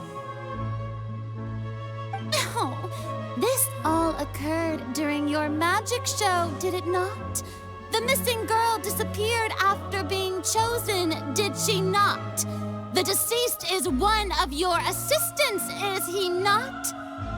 Now that I think about it, that whole speech about magicians making things disappear was nothing more than a provocation, a bald-faced challenge. That can't be right. How can Linny do this? He was in the box on the stage the entire time. We can even hear his voice.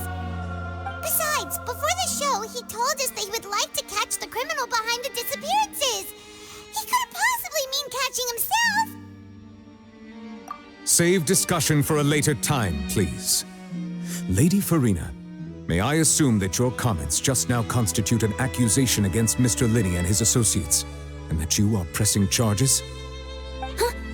I just think that I think it might be a little early to talk about formally pressing charges. But what Lady Farina said just now makes perfect sense. Looks like she's gonna personally deliver justice.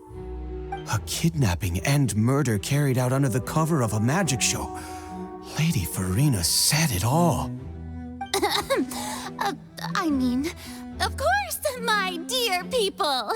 But what excites me even more than the obvious truth before our eyes is the opponent I'll be facing. That's right. I mean you, Traveler. You'll support Lenny, won't you? After all, he was the one who helped you the first time we met. Then there's no problem at all.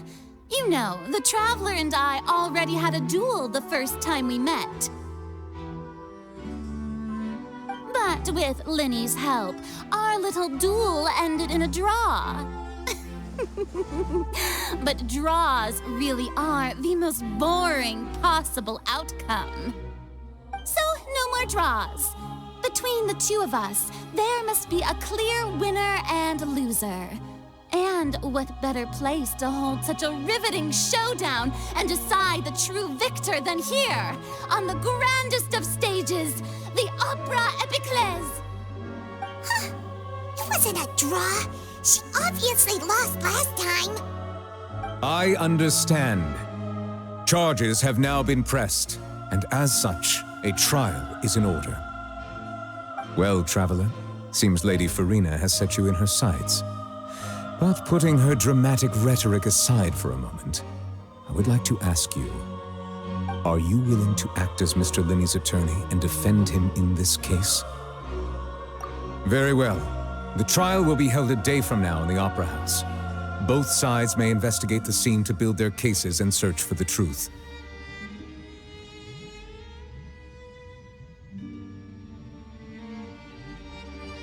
Lenny and his troupe are all potential suspects and shall remain within the Opera House. The audience may begin to leave in an orderly fashion once they have been cleared by the guards. A day isn't that long. Let's see what kind of case this big-shot outlander can build in such a short amount of time. I'm really quite looking forward to hearing it.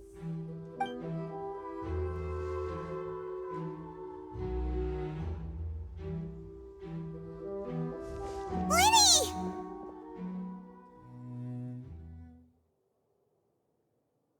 Sorry about everything that happened just now.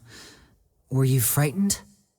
Of course! Who wouldn't be scared after witnessing an accident like that? Yeah, I'm a little shaken up myself. How could this happen? And poor Kel. I know you already claimed that you would defend me, but now it's just us talking. Tell me, do you think I could possibly be the murderer? Good to hear. Thank you so much for trusting me. I'm sure everyone sees me as the biggest suspect at this point. But if you ask me, the whole thing is mysteries layered upon mysteries, such that all that's left is confusion. I don't know whether what happened there on the stage was purely an accident or not, and I don't know why poor Cal was in the box. As for how that girl chosen from the audience could suddenly disappear, I'm afraid I don't have any answers either. If someone tampered with my performance, then we need to figure out what they did. Even a skilled and knowledgeable magician like myself couldn't pull all that off in just 1 minute. Which is precisely why we need to investigate. As this book says, the impossible could not have happened. Whatever happened must have been that which is possible. Paimon bought them when we were reading at the bookshop in the city earlier. Pretty cool, huh? Don't worry, Paimon used her own savings to buy them. It wasn't from our travel funds. I think they look cute on you, Paimon. You have good taste, Lynette. That's the right attitude. Feeling depressed isn't going to help me now. I need to get back to my normal self. But with the guards watching our every move, it's going to be especially difficult for Lynette and I to prove our own innocence. Good thing you agreed to be our attorneys. Thanks for that. We'll be counting on you.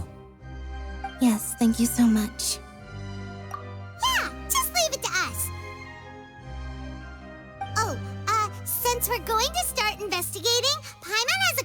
first. Where did Lynette go during the performance? Ah, well, I'm afraid that would involve some of our essential trade secrets as magicians. The secrets behind our magic are past saving, Linny. I suppose you're right. The truth behind our tricks is going to be important evidence that will be weighted during the trial. 'Tis truly a pity. As a magician, our magic show is a work of art. We've poured countless hours and spared no effort in perfecting it. But if revealing our secrets will help you uncover the truth behind what happened, then it will be well worth it. We should go somewhere else if we're going to discuss our magic tricks. We'll go speak with the guards, and in the meantime, you can go investigate the stage and the seating areas. Alright, let's go have a look while the investigation teams are still here. Detective Paimon is on the case!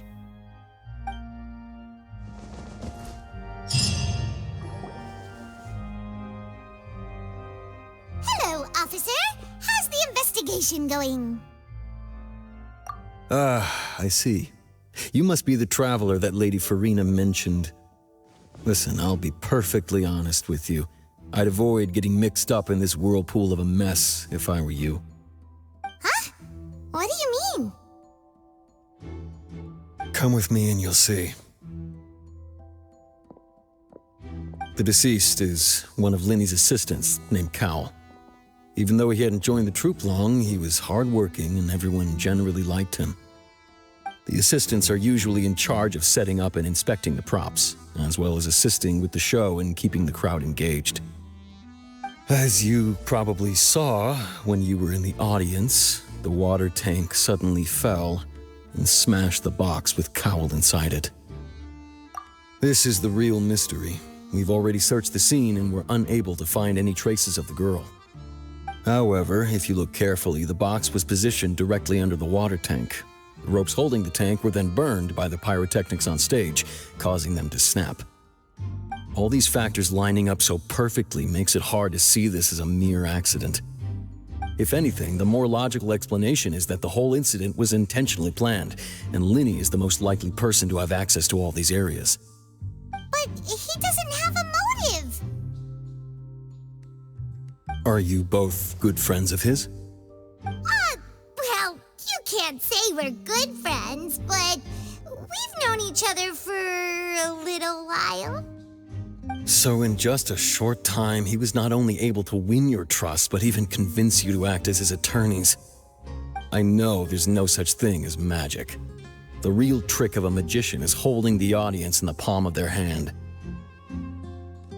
I've seen a lot of cases, and I can tell you that people are the least reliable kind of evidence. Sorry, I tend to be pretty straightforward. Just know that I'm warning you for your own good. Anyway, you may investigate the scene of the crime yourselves if you're curious. Who knows, maybe you'll be able to come up with some new evidence.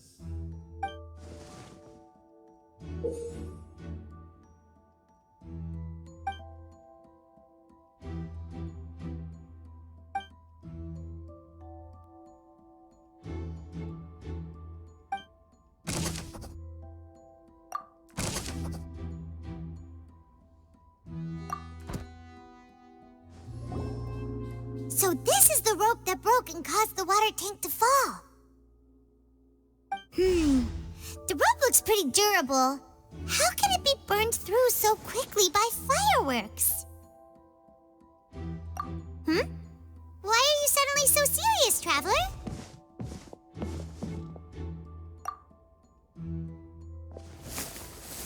Whoa. Look! This bit is made from different material! Most of it was burned away, but there's still a little bit of it left. Huh. So if a rope meant to hold something was made with that kind of material in it, then that means... Wait! Why don't you write all this down? Let's take notes!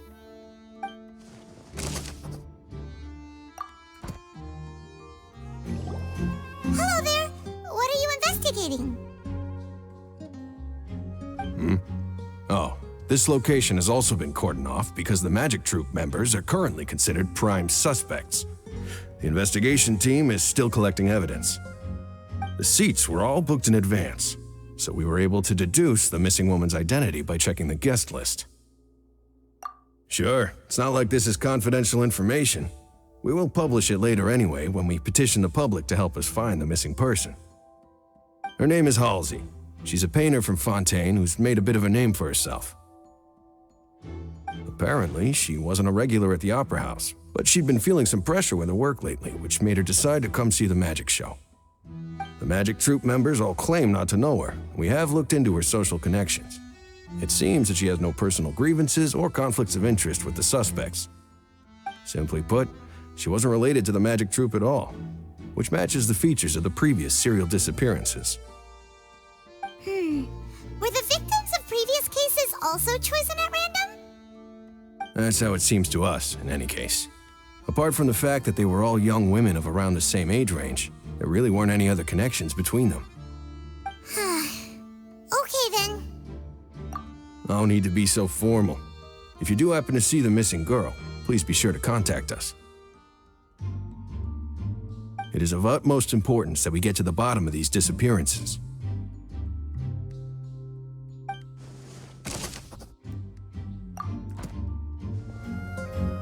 The investigation team has some new findings. Turns out there's an issue with the random number selector after all. See, I told you. What if the machine picked some big guy's seat? You think the murderer would have still made his move then? Sorry to interrupt, but we're helping Linny and Lynette with their side of the investigation. What were you saying about the number selector? There's something wrong with it? You're trying to help them? That'll be a tall order. Linny used the machine to pick a random member of the audience during his performance, right? The lucky girl that later disappeared. Well, we thought there might be a serious problem with the machine, so we had it taken away for further inspection. It turns out that the seat number it picked wasn't random at all. The machine picks that same number every time. I'm sure you already know that you have to make a reservation in advance to get a seat, regardless of whether it's a trial or some performance. In other words, Linny knew who would be sitting where from the very beginning. That much checks out. Linny reserved our seats for us too. Bet you see why I was saying it'd be tough to make a case for Linny. Even though it's bad for Linny's case, Paimon had better write it down.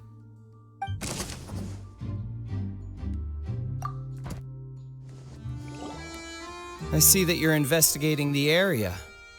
Well, it just so happens that I'm interested too. If you find any new and interesting leads, be sure to share them with me, all right? We don't have too many thoughts yet.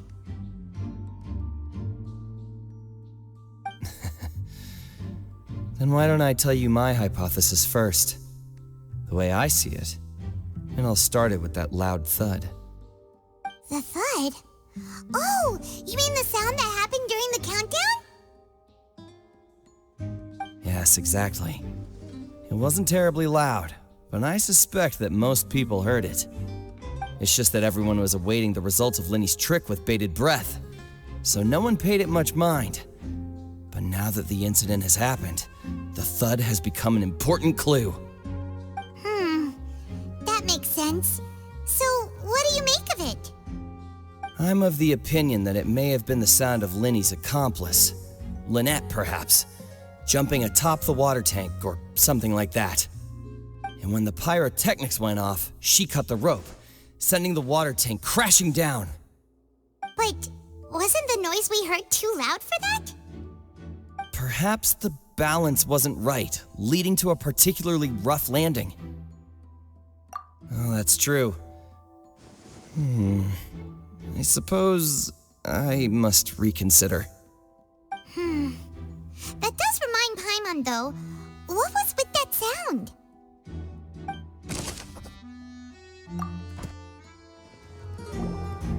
Sorry, but no one can freely enter or exit the Opera House at the moment. If you wish to leave, you must register your identity with us first. No, we're not leaving. We're representing Linny and Lynette as attorneys, so we're investigating the case. Were you is guarding this entrance? Yes, after the Chief Justice gave the order, everyone coming in or out must undergo a strict inspection. So, the missing girl couldn't have left from here, at least not from that point on. I doubt there was much opportunity then either. How can you be so sure, Well, because I was in charge of security near the entrance at that time.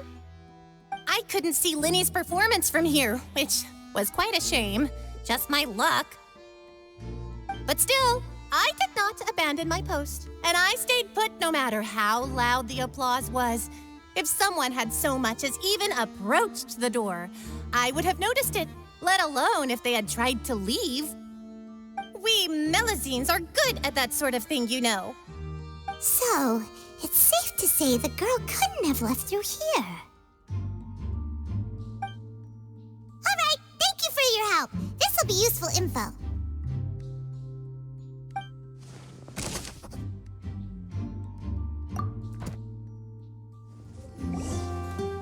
Hey, you! Yes, both of you! Over here! I've been keeping an eye on you for a while now. Huh? You mean us? That's right. If I'm not mistaken, you're also among those who wish to cut down the thorns and pursue the truth. No? And by the looks of it, you're not from Fontaine. Well, you're right on the moor about that one, but who are you?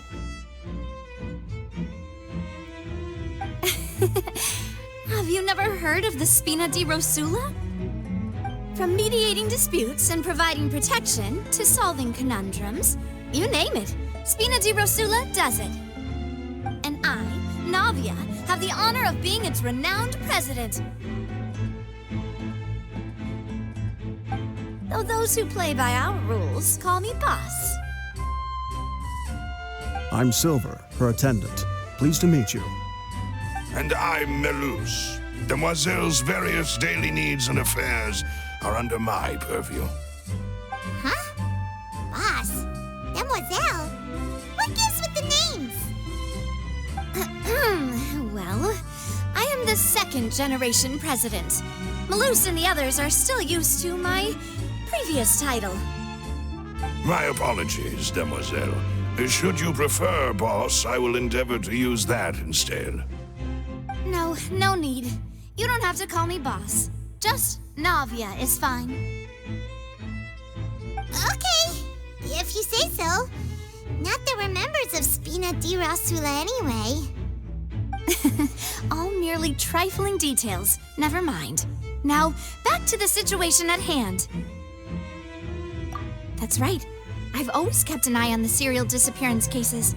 My interest stems from a matter back from my father's time. Judging from the look of things, I find Linny an unlikely mastermind. Really? We think so too! That's why we're looking for clues now. But how did you come to that conclusion? Intuition, naturally. My unparalleled intuition. Farina sure was quick to point the finger at Linny without any decisive evidence whatsoever, wasn't she? But that's not uncommon for her. If you remember, the Justice had to interrupt her and ask if she was pressing charges just to keep her from getting carried away. Anyway, a trial begins the moment someone levels charges. And, of course, there was no way Farina was going to back down in that situation. Sounds more like you just don't trust the Hydro Archon. Well, what's your opinion? I must admit that she can be interesting at times, but liking her doesn't mean that I'll blindly agree with her. All right, I've answered your question. Now, it's time you answer mine. Wait a minute, did that answer count? Well, I say it does. But don't worry, you won't hear any pointless questions from me. In your opinion, do you think it's right to treat a trial like it's an opera?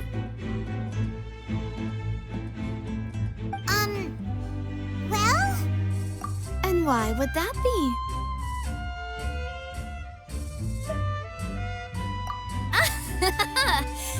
See, Silver and Maloose? I told you they'd be different. Most astute of you, demoiselle. I too think that the traveler's response was most excellent. No matter how wonderful the script or how fervent the audience's expectations may be, the trials that go on stage here must be based in fact. And if that can be done, boss, then... All right, that's quite enough, Maloose. Anyway, I like your answer. You pass with flying colors. Now, I need to make some preparations, following which our joint investigation shall commence. You two shall be my assistants. Wait! Since when did we become assistants? Oh, well, I can be the assistant, sure. Or your companion, if you like. I'm really not that fussy. That's more like it. Far be it from me to brag, but I believe that Demoiselle's intuition will be instrumental in uncovering the truth. You wish to save a friend from false accusations, and we wish to unravel the disappearances. In this sense, our goals are aligned. You have a point. You're quite the talker, aren't you, mister? And what about you over there? What do you think? You seem like you've got something on your mind. I have nothing to add. Oh, alrighty then. We'll be making some preparations first. Just be sure to let us know if they start revealing Linny's tricks. Thanks! Understood. Then I will be going with you. Just so you're aware, I will be monitoring your actions and making notes as necessary. Very good. Thanks for being so agreeable.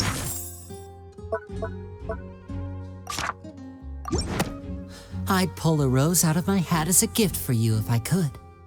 You may spare the pleasantries. I'm just doing my job. You've arrived. Who's this? Me? I'm Spina di Rosula's guardian angel. If you've got a problem, I've got the firepower. Sorry, I got a little carried away there. Call me Navia. I'm a partner of theirs, and we'll be helping investigate this whole situation. And these are my companions. Would you mind if they join as well? Fine by me. Oh, new helpers? I would be most grateful. Well, let's just say we're tagging along. It's not every day you get to see the secrets behind magic performed on such a large scale. I appreciate your kind interest. Come with me. We'll be heading below stage.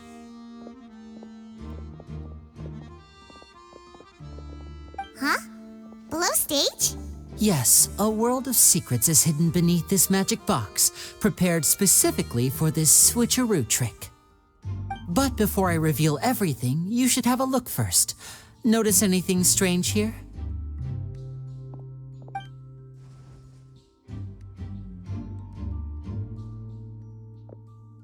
I'm not trying to be dramatic. Remembering the details of a trick will help you understand the methods used to perform it more easily.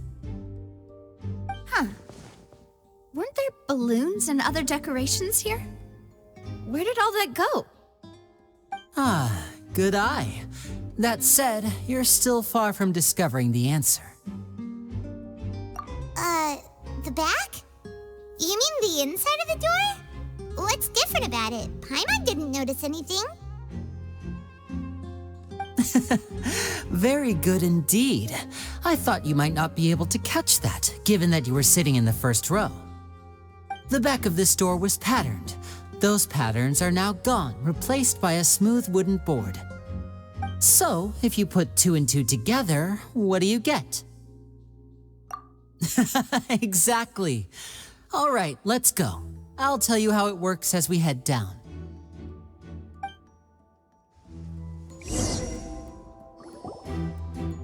Oh, so there was a passageway under the magic box!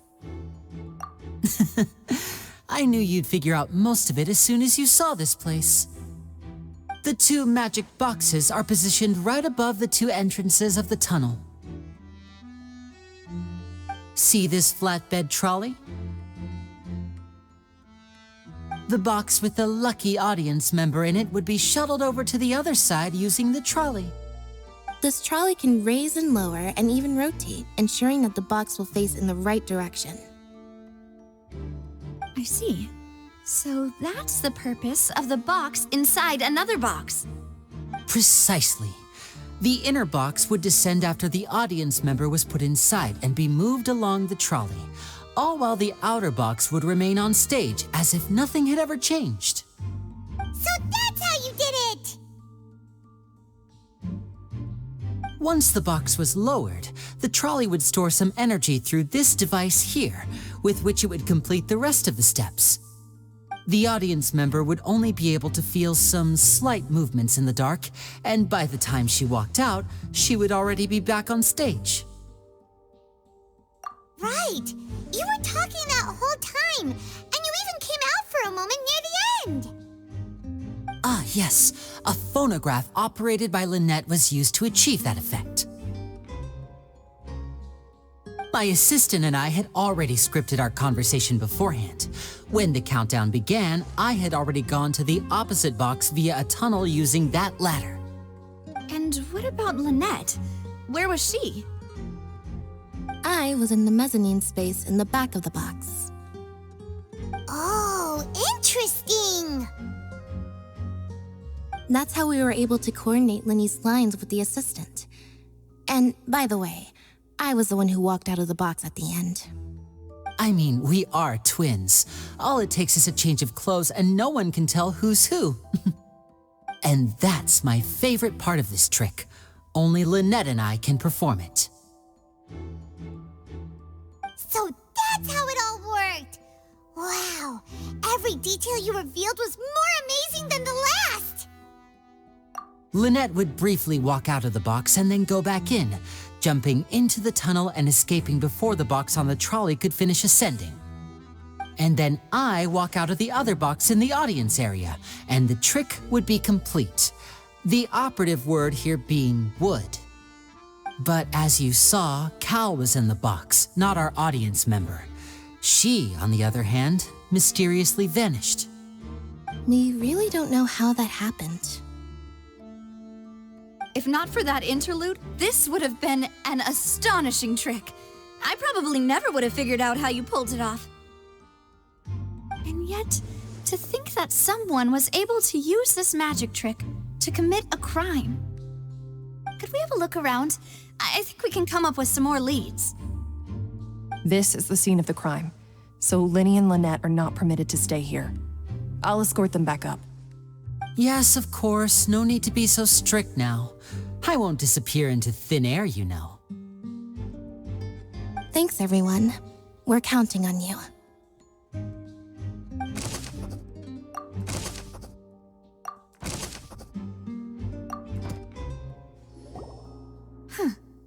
What's this? Looks like a hook tied to the end of a rope. Huh? There's all kinds of odds and ends here. Perhaps it was a prop for a different trick. But why would it have been left here? Whatever it is, let's make a note of it first.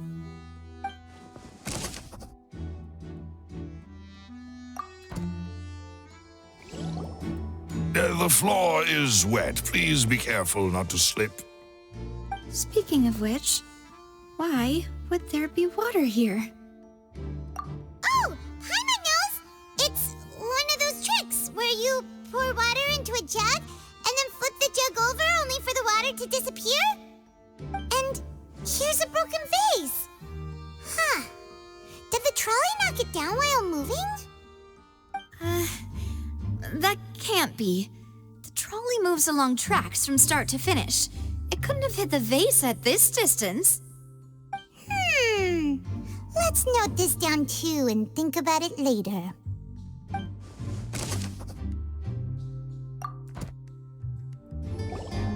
Oh, these These are the clothes that the lady chosen from the audience was wearing, right? Her clothes are here, but she's nowhere to be found. Right. And do you really need to do that if you're kidnapping them? Ugh, this is so confusing. Paimon doesn't want to be a detective anymore.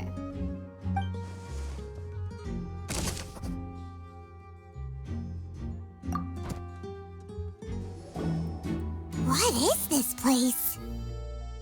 It seems someone could fit through here. Huh. Could this have been the suspect's escape route?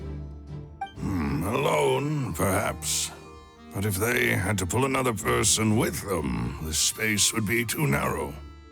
But there are no other ways in or out of here.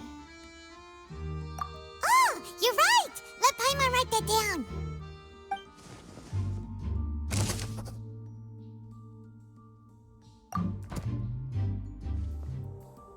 Well, we've ascertained the state of the crime scene. Let's find a place to sort out our findings once Malus returns. Seems to me that there are several things that don't add up here. Apologies for the wait, demoiselle. So, what did the guards say? Did the criminal escape through the vent? They believe the odds of that are very low, since the vent leads to the Opera House's basement. The guards have checked the area carefully. No one left through the basement during the performance or after the incident, and no one was found hiding there. So the tunnels become like a secret chamber then! You know, like the kind you usually see in novels! The plot thickens. Halsey's disappearance and Cowell's death are both quite inexplicable. No wonder Farina was so confident in her accusation. All the current evidence points toward Linny and Lynette. In other words, the charges are very likely to be upheld unless we make some considerable progress. Charges and then trial. So if the charges are upheld, they'll announce a sentence? That's right. This is how a trial goes in the Opera House. During the proceedings, the Chief Justice and the Oratrice will hear statements from both sides. That's right. This is how indemnitium is produced. The statements from both sides, the defenses from attorneys, witness testimonies, and even the audience's emotions will all be projected on the Oratrice. To put it simply, it's as if the Oratrice has its own will and is a judge in its own right. This also precludes any kind of favoritism on the part of the Chief Justice. And not that this has ever happened anyway. Once both sides have finished speaking, the Chief Justice will make his final decision. This, too, will be used by the Oratrice as a reference. Then, finally, the Oratrice will be consulted by officials. The result it returns is the will of justice itself. Huh? So that machine is the one that actually decides? Paimon thought Neuvillette called the shots. In practice, there is very little difference. Both have always come to the same judgment, which is why people have great faith in the Chief Justice. Ah, yes, the guards also asked me to convey that none of us will be allowed to leave this place before the trial. Huh? Why? Because we've chosen to act as the twins' proxies. That makes us persons related to the case. They're concerned that we might be colluding with outside parties, or that we might find outside help to disrupt the case. And even if that were not so, it could prove problematic if we happen to spread key information about the case ahead of time. I'm ready to break out at any time. Whoa! There's no need for that! Paimon thinks they have a point. That said, are they providing food? Of course. I just hope you don't mind the lack of options. I'm afraid that catering to all tastes is not in the cards, nor is any guarantee of balanced nutrition. In that case, let's just sort out our findings together here. Pity. I was hoping to take you to try some of Fontaine's famous desserts, too. I mean, what better way to properly think through our findings than over some tea and sweets? breaking out suddenly doesn't seem like such a bad idea after all. Just kidding, just kidding. Paimon will still do her best, even if there are no snacks. What do you mean, no snacks?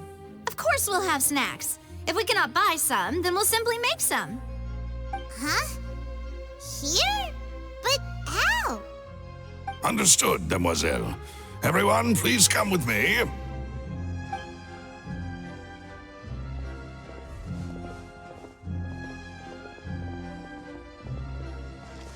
Wait, you're carrying a portable stove with you? Yes, I must be prepared to meet the demoiselle's baking needs whenever the fancy strikes her. I have eggs, sugar, and almonds at the ready. Good work, you two. Then I'll get to it. Please sit tight for a moment. You'll get to taste my awesome snacks soon enough. These three are quite the interesting group.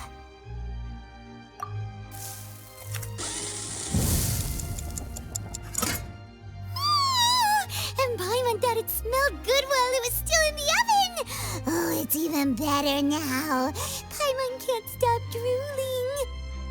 From the way you had these two guys carrying all that stuff around, Paimon thought you'd have them do more during the baking process.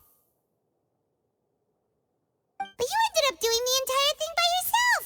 Beating the egg whites, grinding almonds, everything. I was applauding. And I was giving encouraging smiles. Paimon was just thinking, aren't you worried about getting your fancy dress dirty beating egg whites and baking like this? Well, I don't think it's carved in stone anywhere that fancy ladies can only read books, sip tea, ride horses, and play the piano. I just really enjoy making snacks.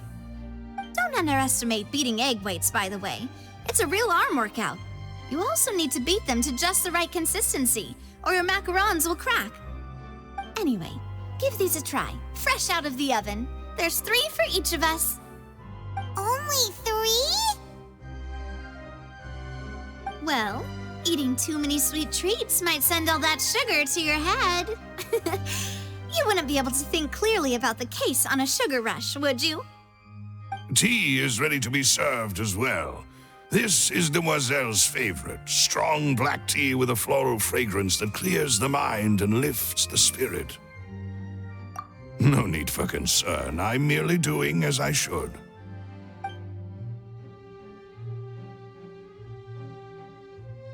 All right then.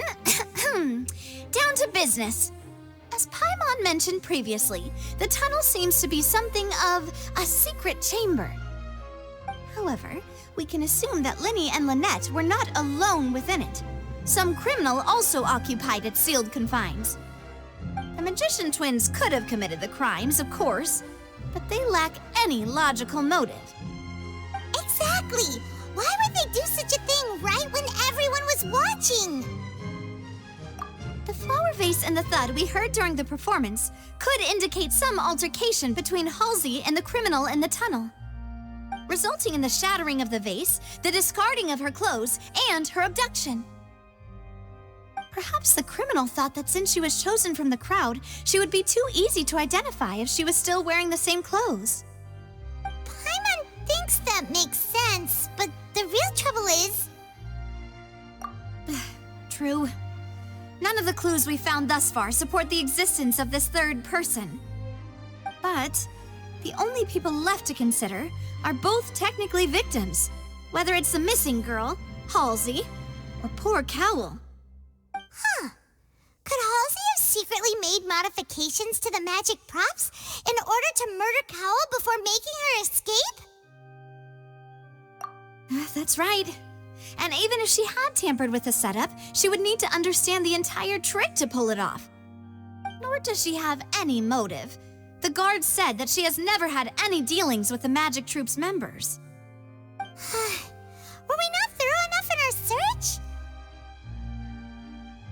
From the sound of things, this is turning into an impossible case. Your macarons are amazing though, Navia. They smell great! They're nice and crisp and super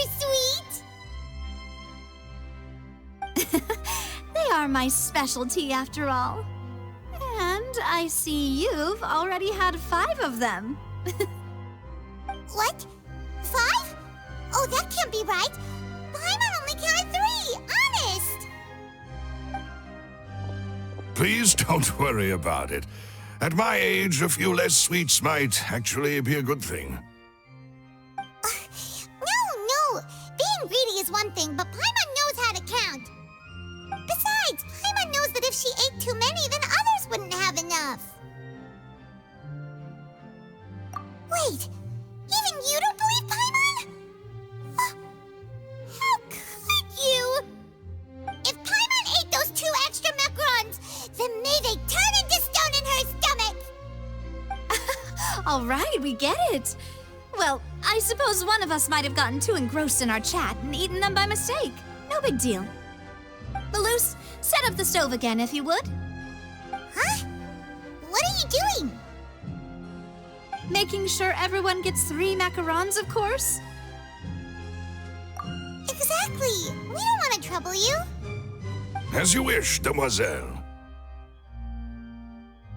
And I have the egg, sugar, and almonds. Well, this really is your hobby, huh?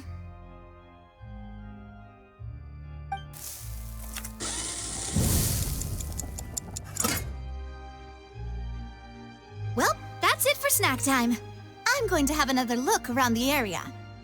I don't know what we're looking for yet, but we've still got some time. As attorneys, I suggest the 2 of you think the case over again. It would be awkward if you got all tongue-tied on stage during the trial. All right, thanks for your help, and for the snacks. It was nothing. A small task for the Spina di Rosula. Silver, Malus, it's time to go. I'll be back if I find anything new.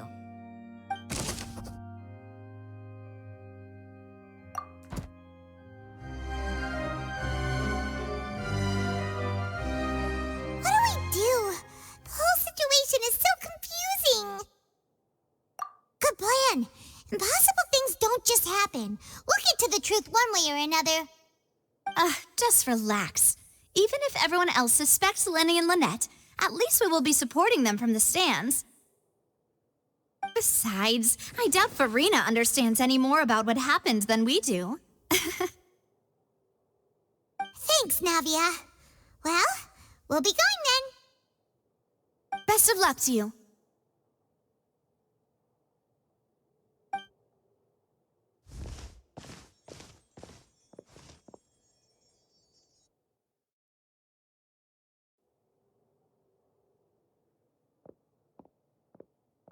Ah, finally, you're back. Well, how did your investigation go? To be honest, you might be disappointed. No. We're already very grateful that you were willing to help. Well now, don't you all look disappointed. Don't tell me that your investigation came up empty-handed. That was to be expected, of course. The guilty can never produce proof of their innocence. But don't let that stop you. I shall be terribly disappointed should you, my most anticipated foe, concede so easily. Since both parties are present, I declare that the trial regarding the magic show incident is now in session. Firstly, in order for the audience to understand the causes and results of the incident, could we please have Mr. Linney explain the trick?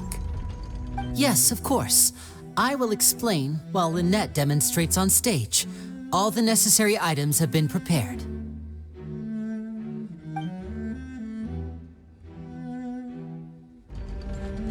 Thank you, Mr. Linney. In that case, I take your statement to be that you ran to and remained hidden within the magic box in the audience stands once the trick began, and thus could not have committed the crime. Is this correct? Yes, that's correct, Your Honor. In that case, I call upon the prosecution. Lady Farina, do you wish to refute his statement in any way?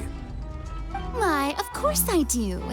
Allow me ready to take the first shot and break this case wide open. Mr. Lenny is clearly lying. There is no way you could have been in the box the whole time if you were to abduct Halsey and murder Cowell. In fact, I'd say you were hardly in that tunnel at all. That is simply your hypothesis based on the presumption that I'm guilty. Oh, is that so? And if I may ask, what did you hear while you were inside your box? The roaring countdown of the crowd, of course. That's how I kept track of the time and built anticipation for the finale. And you didn't hear anything else at all? Nothing that might leave an impression of any kind? No, nothing. I see. But when the count reached 30 seconds or so, there was a thud. One so loud that I believe practically everyone heard it. Huh? Hey, hang on. Something's not right here.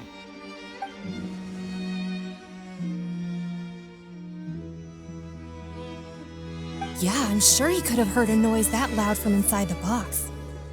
I was right by the box and I definitely heard the thud. Look at those scales. Could those mean... Well then, ladies and gentlemen, allow me to use the words of the magician himself. You never know what can happen in the blink of an eye. Indeed, it seems his alibi can also collapse in the blink of an eye. Of course, I have armed myself to do far more than smash your alibi. Confidence cannot go unfounded, and my foundations are rock solid. Tell me, aren't you and Lynette actually from the House of the Hearth? The House of the Hearth? No wonder they did something like this. So the serial disappearances were the Fatsui's doing. Now it all makes sense. I've got a feeling that what happened on stage probably wasn't just an accident. That's irrelevant. Our identities have nothing to do with what happened. Indeed. Then perhaps you could tell us everything that happened during that 1 minute. Your first priority is to prove yourself innocent, after all. I'm sure there is little that needs to be kept secret now. Unless your script already has holes in it. The Outlander is speechless. My, oh my, don't they look flabbergasted? Now comes the infighting and discord, I suppose. This was almost too easy. Good thing I made all those preparations. Seems the all-nighter I pulled last night is really paying off. Hey, Linny! Why didn't you tell us this before?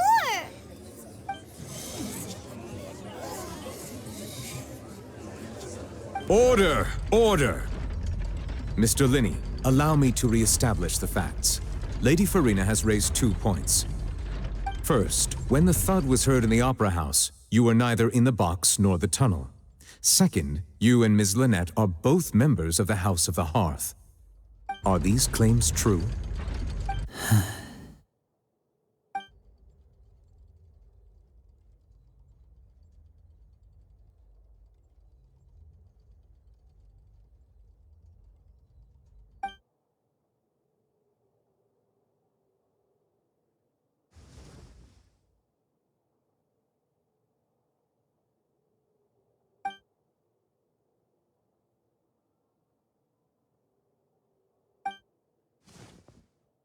Please answer my question, Mr. Linney.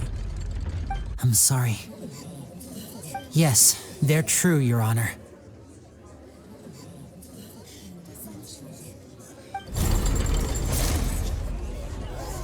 I knew it! Well, that's it. We might as well move on to the sentencing already. What should we do now? Granted.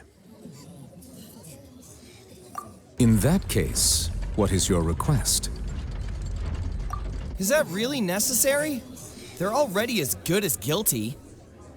The defendant deceived their own attorneys. What is there left to discuss? Order! Order, I say! Your request is reasonable, and we shall adjourn. This trial will reconvene in 1 hour. So you would stick to Mr. Linney's defense even after knowing what you do now? You certainly have more professionalism than I thought. In that case, my dear audience, let's allow the joy of victory to steep for a little while longer.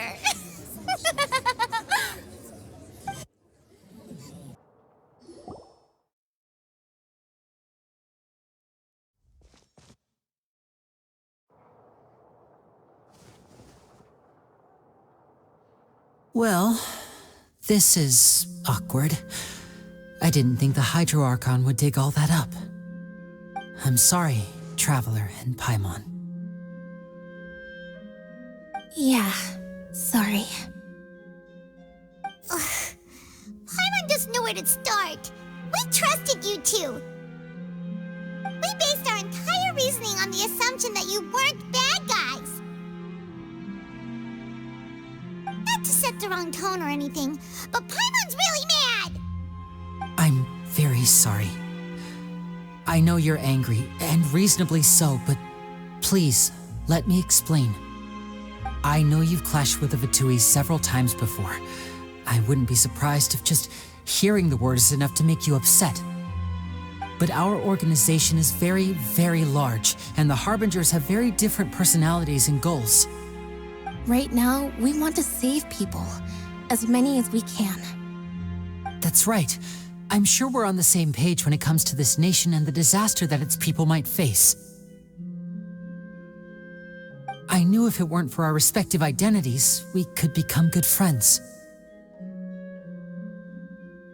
That's why I didn't wish to flat out lie to you, but chose to hide some details instead. The truth is very important, but being completely transparent about everything would see us spending more effort than we need to. Right. So, you be the judge.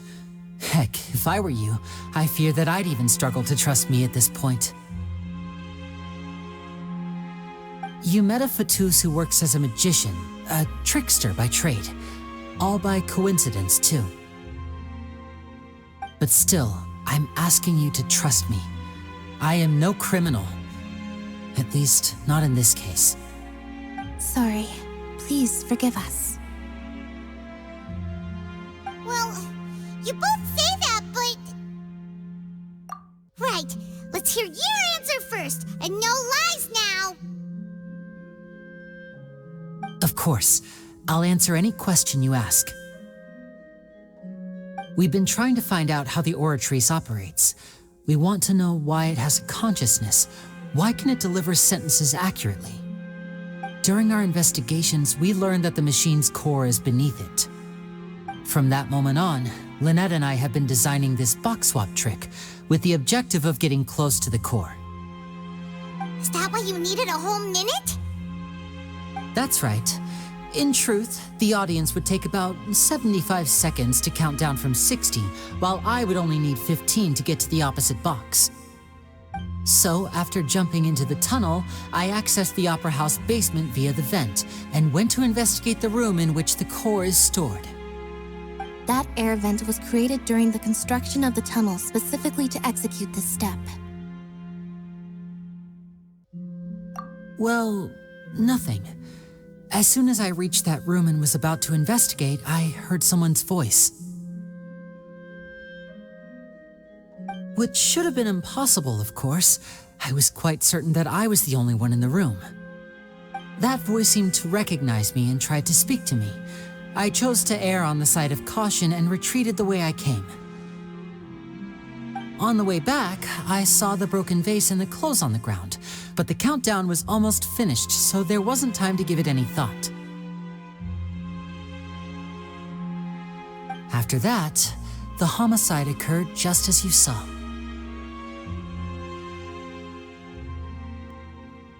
Well, that that explains why you didn't hear the thud. Because of that prophecy I told you about, of course. We must know all we can about this nation's secrets in order to deal with that prophesized crisis. That's the only way we can save everyone. So, there you have it. The whole truth. I swear, I didn't hide anything from you this time. It was never my wish to proceed under this cloud of mistrust either. But like I said earlier, you can be the judge. If you want to leave because you don't trust the Fatui, there's nothing I can do to stop you. Well, Traveler, you decide. Paimon will follow your lead however you choose.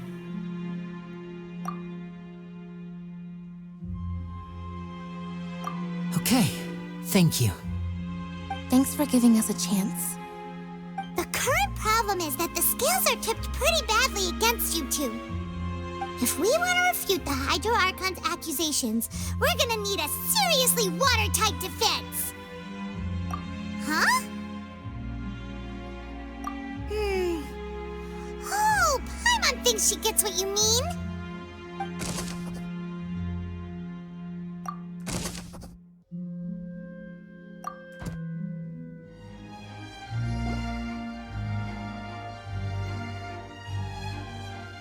Both parties have returned to their positions. Let us continue the trial.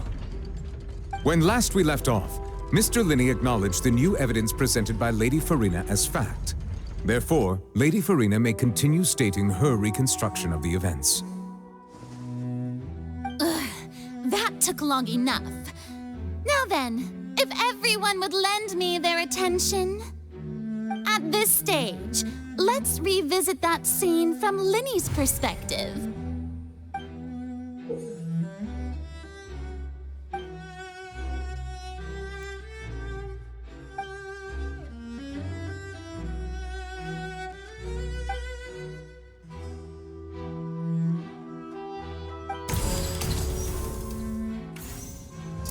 As the countdown began, he entered the tunnel.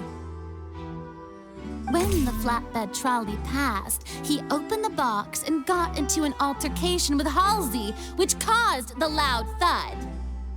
He did not realize that this sound could be heard by everyone in the opera house, which is why he claimed earlier that he could not hear the sound.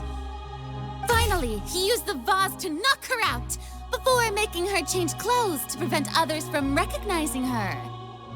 At this time, Cowell arrived in the tunnel, having heard that strange noise, and caught Linney red-handed. So Linney proceeded to knock him out too before stuffing him into that box. Afterward, Linney passed the unconscious Halsey to his accomplice through the magic box in the audience stands, before operating the devices such that Cowell's death would be ruled an accident. And there you have it. That's the truth behind what happened. Does the defendant's side have any objections to Lady Farina's description of the events? The key to refuting Lady Farina is the order of events, what Linney experienced, and what he saw.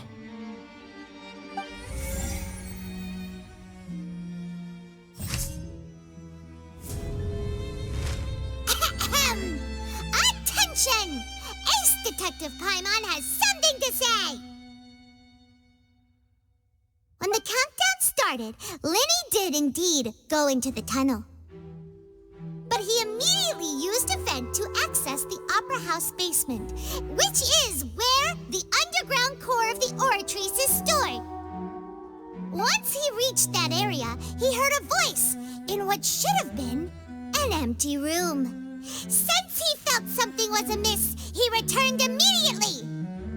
The crime scene had already developed by the time he reached the tunnel again, and in order to complete the magic trick, he did not remain there for any length of time. Finally, he reached the surface, and that was when the accident happened from his point of view. Therefore, he's innocent.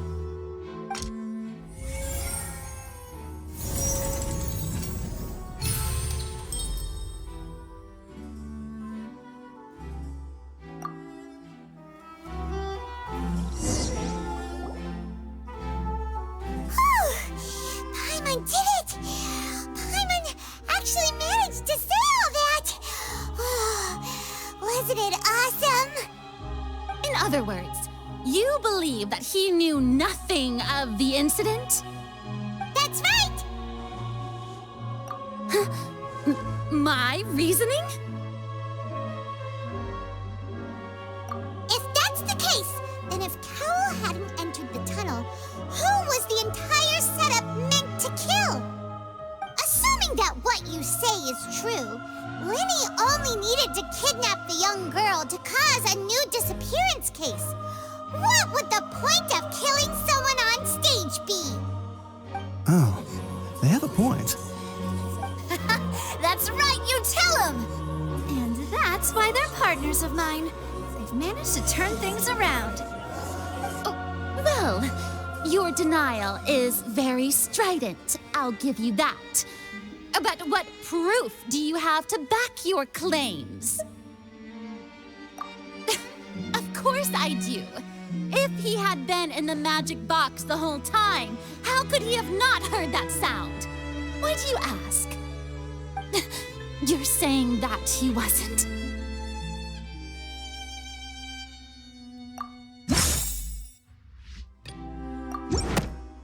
That's right! Linny wasn't in the box or in the tunnel. That's why he didn't hear anything strange during the performance.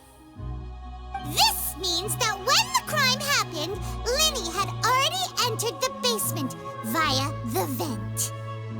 The same clue you used to disprove his alibi has now become the best proof! How do you like that? Well played. To think you'd use such logic. Well then, if it wasn't Linny who committed the crimes, then who was it?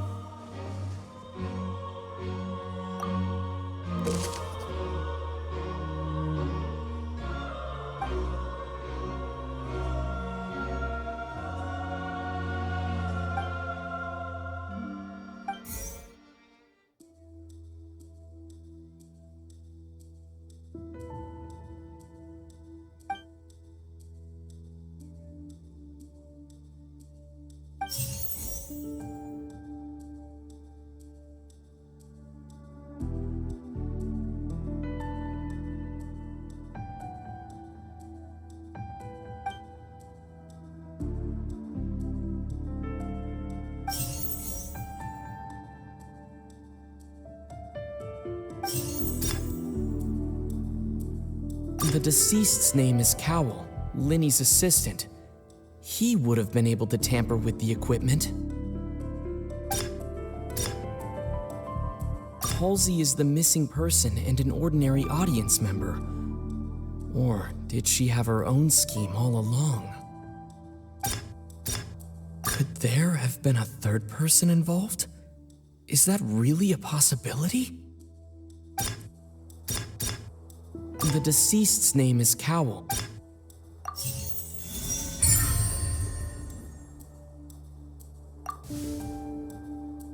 Huh? That can't be right. Are you serious? The killer was, in fact, Cowell, the deceased! Oh, is that so? How interesting! Let's hear your reasoning then. What I must do next is recreate the truth, what Cowell did, and how he went from would-be perpetrator to victim.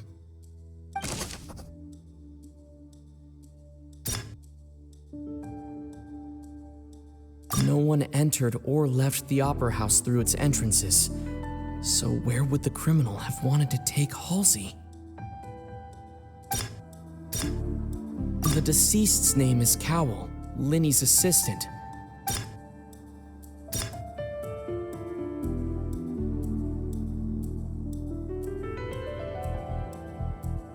Halsey's clothing was in the tunnel, so there must have been some fear that she would attract attention.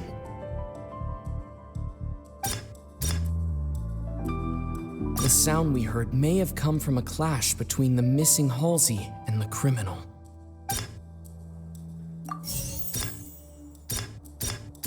Linny was not in the tunnel at that moment. which gave our criminal ample time. It would have been tough for both people to fit into that vent. They would likely have bumped into Linny as well.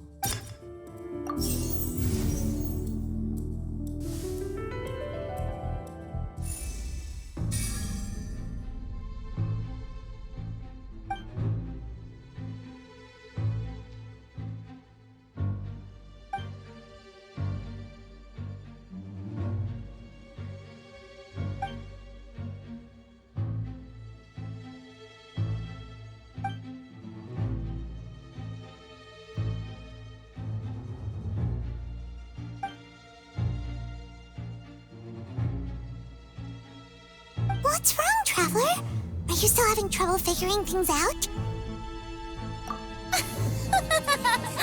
I see how it is.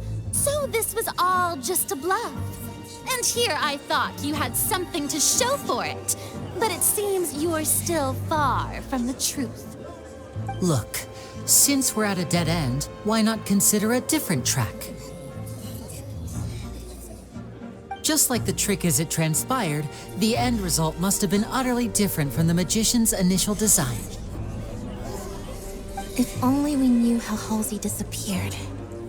Well, that would be nice, but the tunnel only has 3 exits, and none of them seem very likely. And it's not like this is a magic trick where you can just make a real live person disappear. You know, like you did from that water tank, Lynette. Excuse my interruption, dear opponents, but do you not see that the crowd is growing impatient? There is no greater sin in this opera house than an awkward delay in the performance.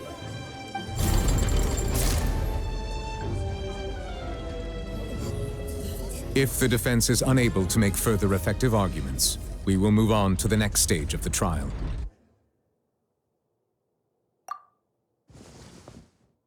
Linny was not in the tunnel at that moment, which gave our criminal ample time. The sound we heard may have come from a clash between the missing Halsey and the criminal. The deceased's name is Cowell, Linny's assistant. He would have been able to tamper with the equipment.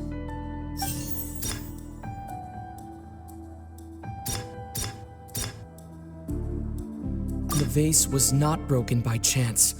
It was used to cover important evidence, the water.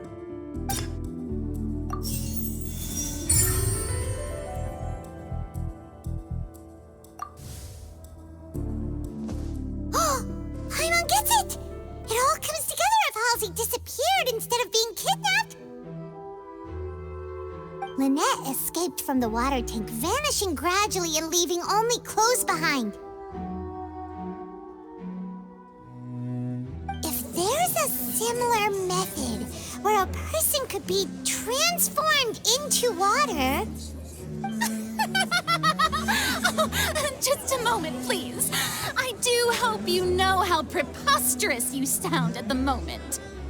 How could a person ever be transformed into water? This is reality we're talking about here, not some magic trick. Must we really?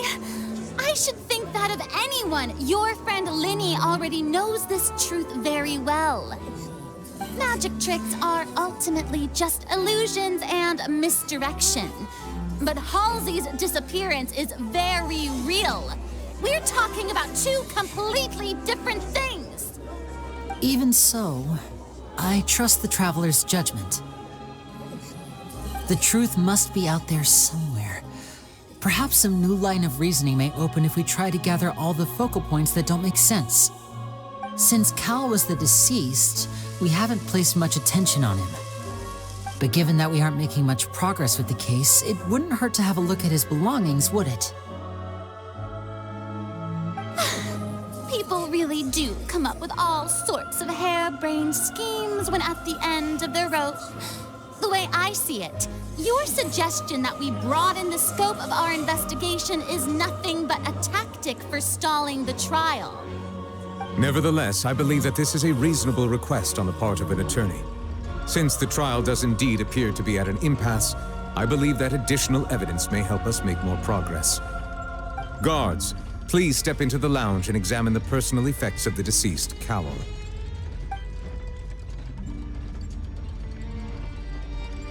We are still examining the items, but we have already made critical progress that we feel must be shared with everyone post-haste.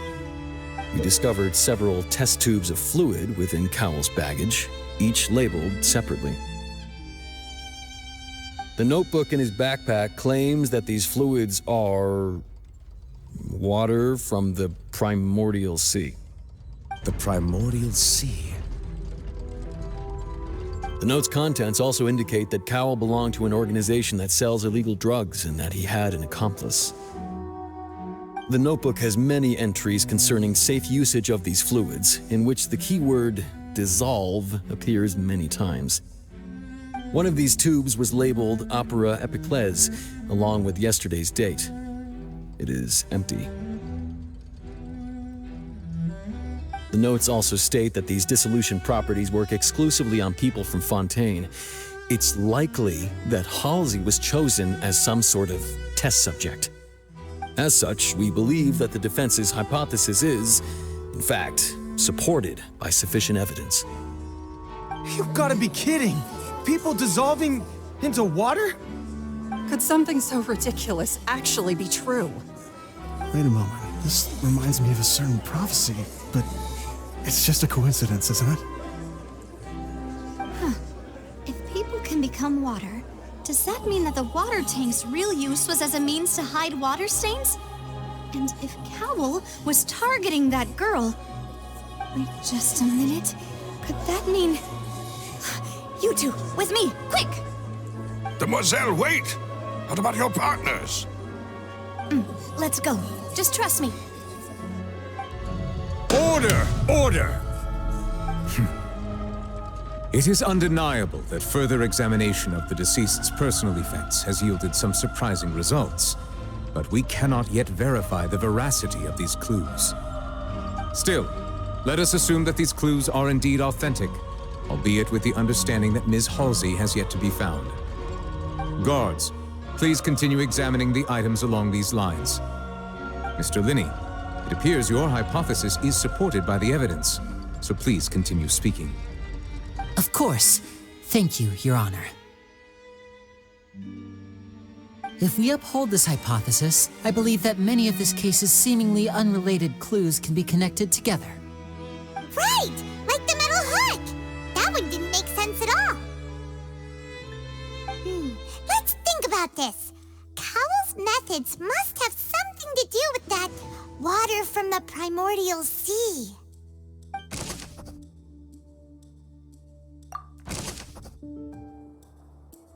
I remember there was something else.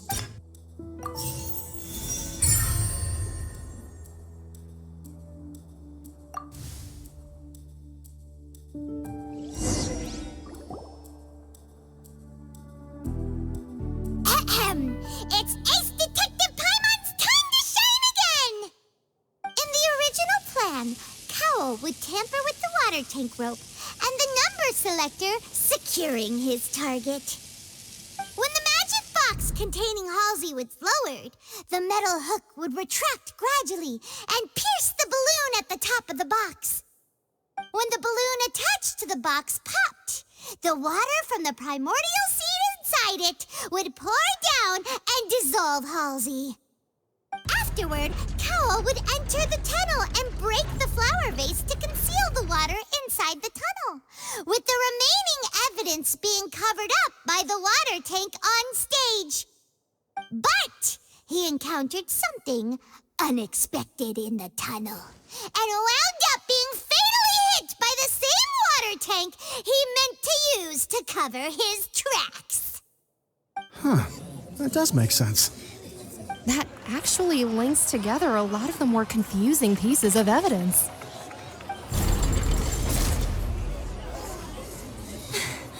Oh dear, what do I do? Even I think they sound convincing now. Have I falsely accused an innocent person?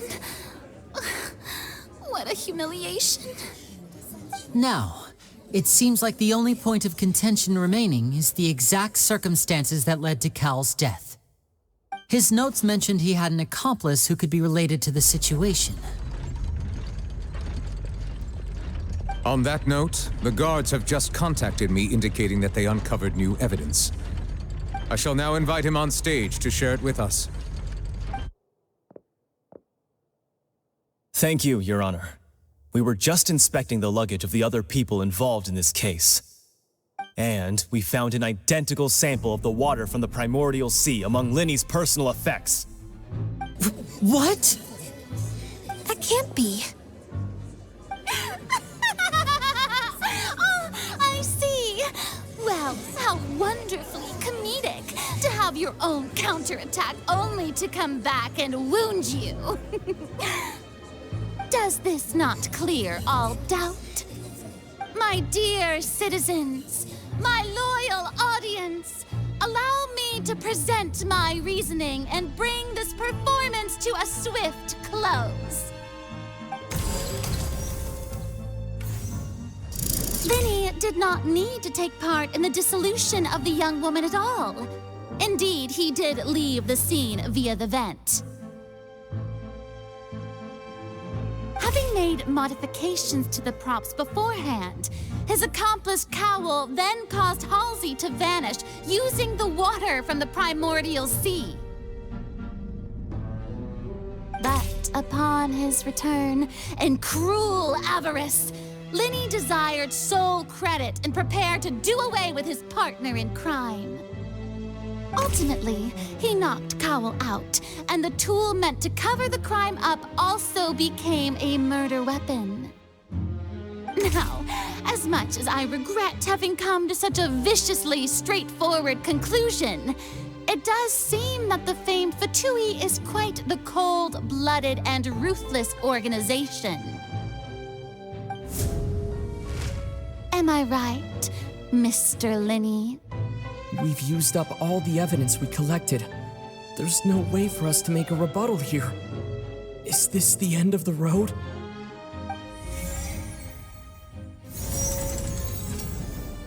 Oh no.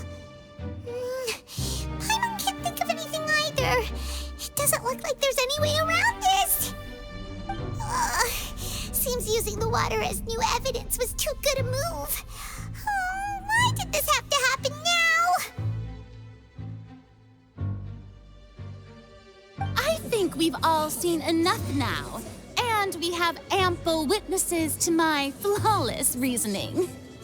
I believe this is indeed the finale. Now then, my good, noble Chief Justice, should we not, in your view, move... Excuse me, everyone, but I must interject. Miss, I must ask you not to shout and to respect the ongoing legal proceedings. Oh, come on. Don't be hasty. I have a good reason for interrupting, you know. Now, would anyone here like to take a little break from all this debate and see a little magic? I'll show you an amazing trick. One that can bring a young woman who has disappeared back in the flesh, right before your very eyes. Please, do the honors, Mr. Linny, if you would be so kind. What in the world is she saying? No offense, miss, but miracles like that are beyond my scope as a magician.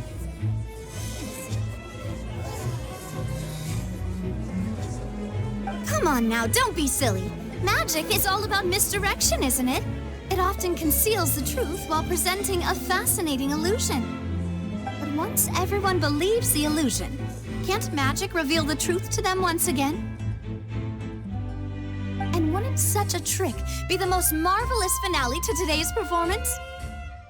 Come on, Linny and Lynette. Give it another go. Don't worry. Spina di Rasula has made the necessary arrangements on your behalf. But as the magic makers and stars of the show, I think I should leave the final performance to you. I understand.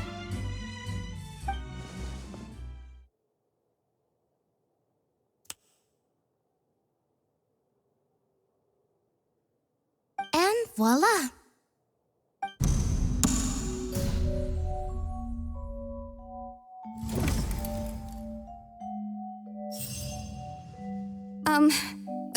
Sorry for the interruption.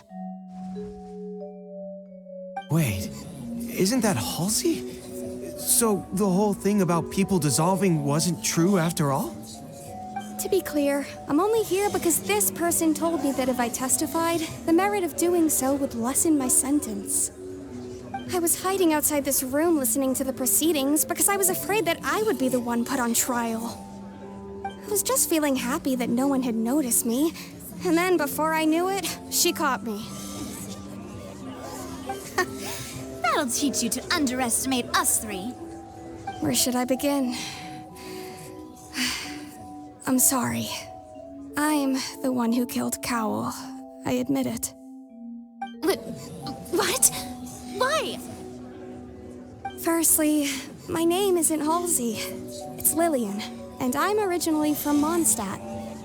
I heard that Linny's show was gonna be a real thriller, but I missed the chance to buy a ticket, so I stole one. That's how I make a living. I steal stuff here and there. And I'd never been caught before. But I was noticed at the harbor a few days ago, and I barely got away. Linny was the one who caught me in the act. Hey, no wonder you look familiar. So you were the thief! Liddy even mentioned that you were pretty skilled. Well, and I thought that would have been the end of it, but then the number selector chose me. He even mentioned the Fortress of Meripede. That's a prison, isn't it? So you can imagine how shocked I was. I thought he was onto me for sure. So I played along with the show while looking for an opening to flee, but then I got water poured on me for no reason, and then someone jumped into the tunnel to nab me. I wasn't going to take that lying down, so I knocked him out and stuffed him into the box. There was nowhere to run from there, though, so I had to change my clothes and hide in a box containing performance costumes. I slipped out after the first guard arrived at the scene and continued hiding inside the opera house. Can a person even hide in there? But I swear I didn't know that the water tank would fall down. Really, I swear it. Had I known that, I wouldn't have put him in the magic box. I may be a thief, but I'm no killer. Well, that makes everything pretty clear now, doesn't it? This time, we need to tell the entire story from Lily-Ann's perspective.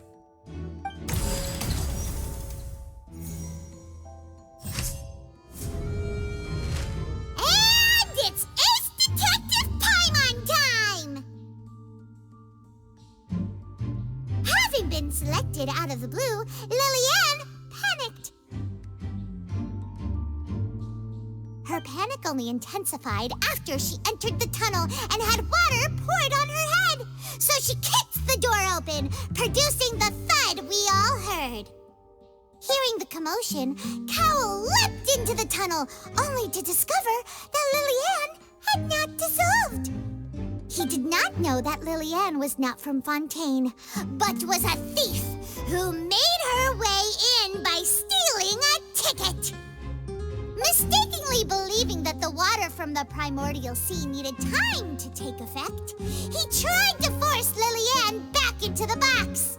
The two broke the flower vase during the struggle, but Lily-Ann came out on top, knocking Cowl out and putting him in the box. With no way of escaping, she changed her clothes and hid in the costume trunk until the performance ended.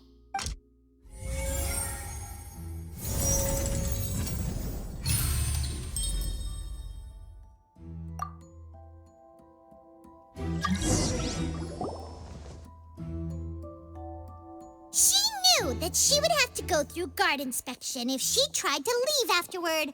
So, she has been trapped in the opera house these last 2 days. She had already become desperately hungry by the time we were chatting over macarons. So, she swiped 2 of them right under our noses. Talk about a sneaky thief. At this point, all the events that happened in the tunnel have now come to light. Ah, so that's the whole story. Bravo! Bravo! Now then, Lady Farina, Do you wish to speak against the defense's statements? Please answer the question, Lady Farina.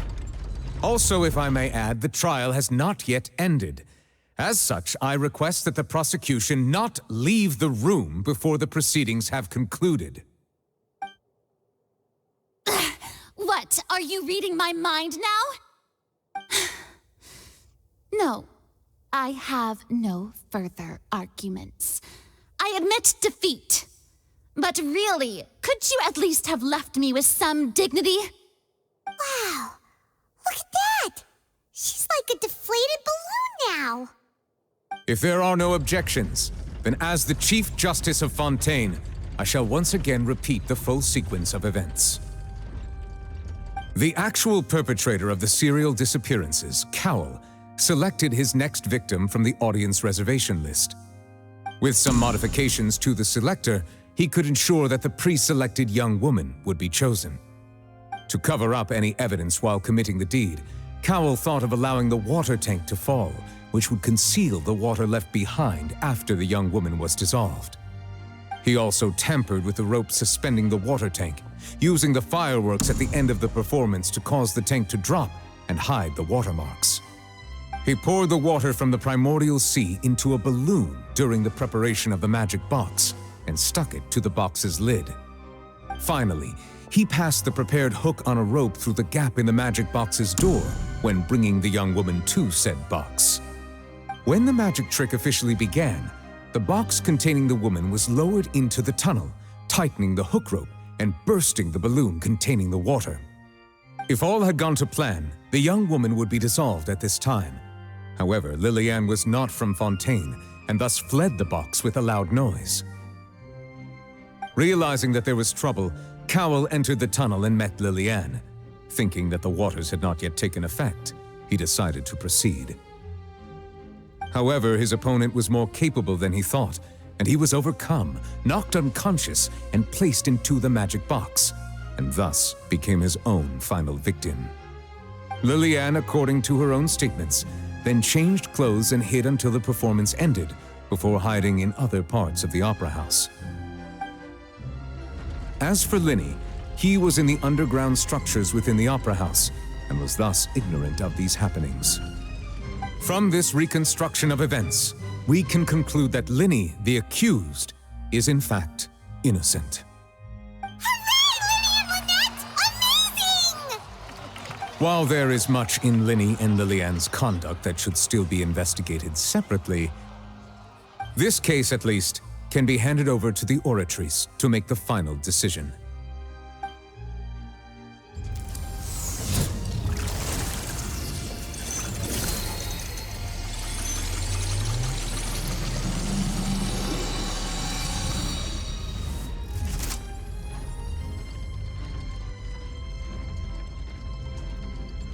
As such, Linny and Lynette are officially declared not guilty.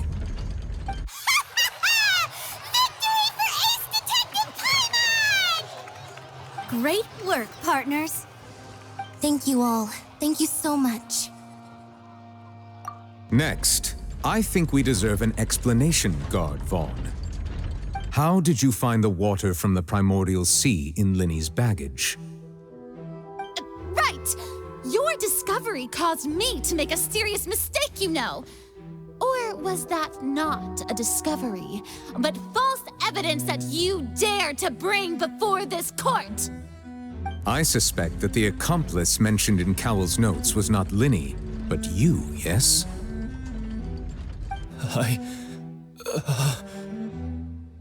I'm sure you know what you must do to lessen your sentence. Speak quickly! Unless you want to earn yourself a one-way ticket to Coupon Town. I was just following orders. We were supposed to place blame for the serial disappearances onto Linny, and thus cause suspicion to fall on the Fatui. The higher-ups said this was the best opportunity to do so.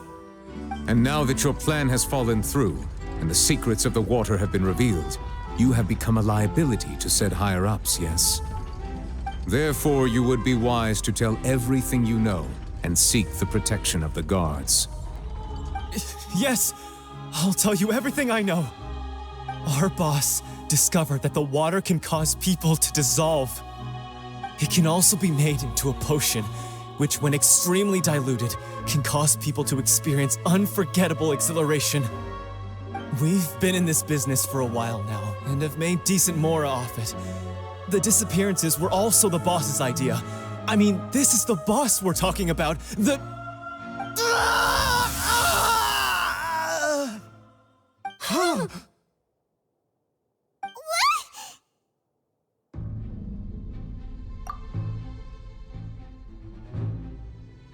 And now he can no longer talk. Such ruthlessness.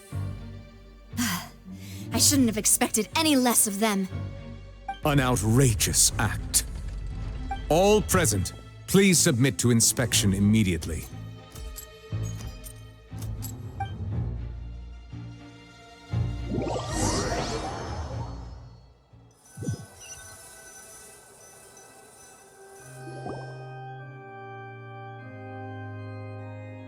So, we're just going back now? That's true, but... Traveler, Paimon, please wait. Lenny... I know you may not want to speak to me right now. Maybe you don't even want to look at me. But still, let me thank you again for defending me to the end, even after you learned that I'm a member of the Fatui. I guess. But regardless, I'd like the opportunity to set things straight. I didn't approach you with any ulterior motives or ill intent. I've spoken to you as myself, just plain Linny this entire time. As for why I'm a Fatus, it's because the goals of the House of the Hearth align with those of an orphan like me. That's all. That was how Father, who you might know as the Knave, approached recruiting us back then too. A knave?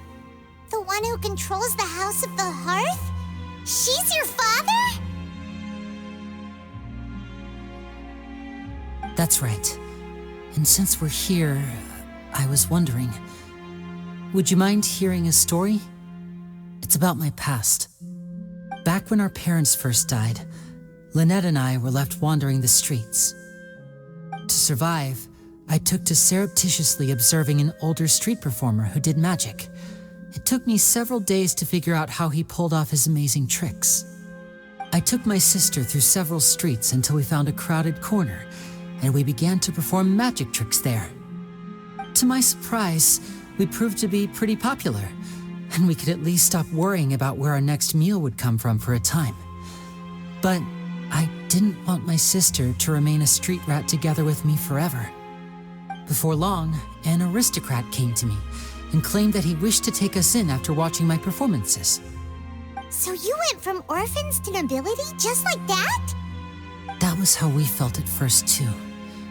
As if fate was on our side and we could say goodbye to those painful days. But I gradually discovered that while we were called foster children, he was really after my talent for magic tricks. He would constantly take me to all sorts of banquets to garner attention, which he would then use to expand his social circles. That doesn't seem too bad either.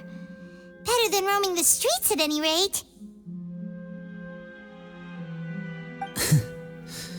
It took a while for me to realize just how dark his heart really was.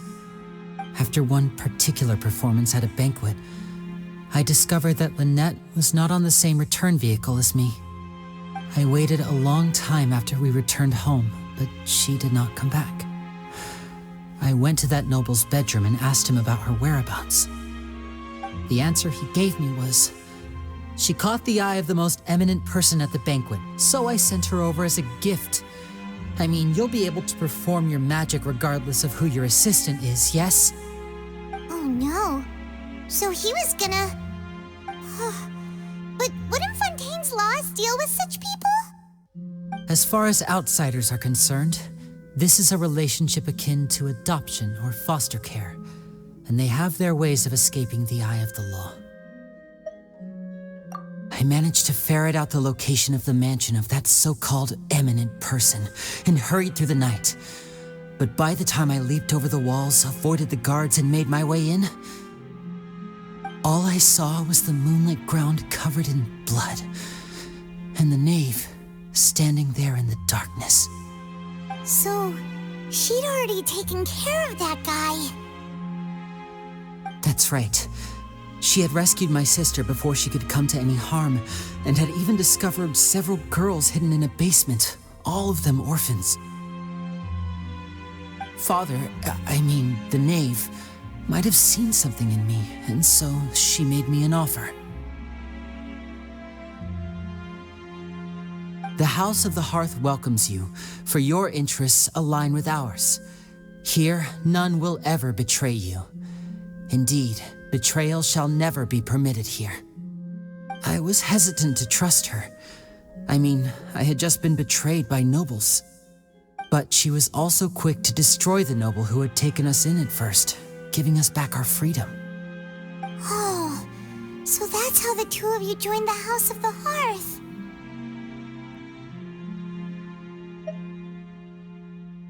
She has her own plans.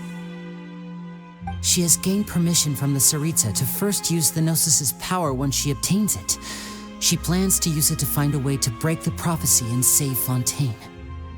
So, she believes in that prophecy too? That's right. The whole House of the Hearth is currently working to combat that crisis. Today's case has also proven that people from Fontaine can indeed dissolve into some sort of water, thus further supporting the prophecy. All of us house members here, Lady Arlecchino herself included, are from Fontaine. We won't give up on defending our homeland.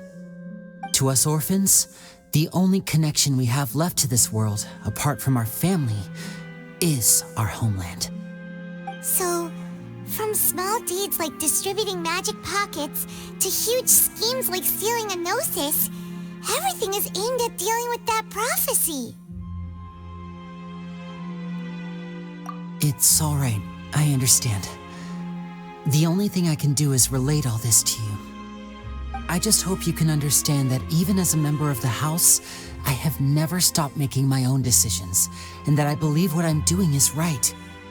If you should need anything at all in the future, feel free to find me. I will do my best to help you, as plain Linny.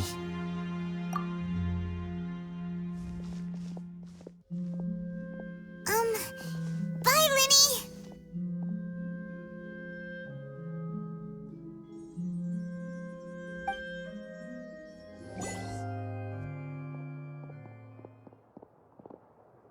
Hey there!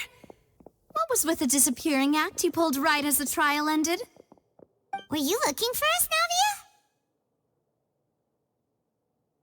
Well, this whole thing isn't exactly over, is it? I do feel that we're getting closer to solving the serial disappearances case, though. Don't you think so, too? Huh? What's wrong, my dear partner? Besides, are you sure we're the ones who can crack a case that's been cold for decades now? And given that there's new evidence from the trial, there should be a trail of breadcrumbs for the Hydro Archon's people to follow now, right? Ah. I see. Well, I won't lie. I'm a little shocked to hear that from you. But I suppose you are just travelers who have only arrived in Fontaine after all. Sorry. I might have been too presumptuous. Don't say that, Navia. Ah, and we were having so much fun investigating with you, too. It was like having new waters flowing into a stagnant mire, causing new hope to spring forth, and the reflection in the murk to become clearer. Sorry about that. I'm a bit prone to nostalgia. Don't mind me. Wait, shall we have a farewell meal? You know, to commemorate our time as partners? Huh? Do we really need to get that formal? Well, guess you really did treat us as partners, huh? Well, I'd just like to have a proper ending to every important memory. That way there are no regrets later. Anyway, it would just be a meal, so it shouldn't take up too much of your time. You don't have to twist Paimon's arm. If Boss Navi is treating, count Paimon in! Oh, wonderful. In that case, why don't we return to the court of Fontaine and head to the Hotel de Boer? I believe we'll make it just in time for dinner.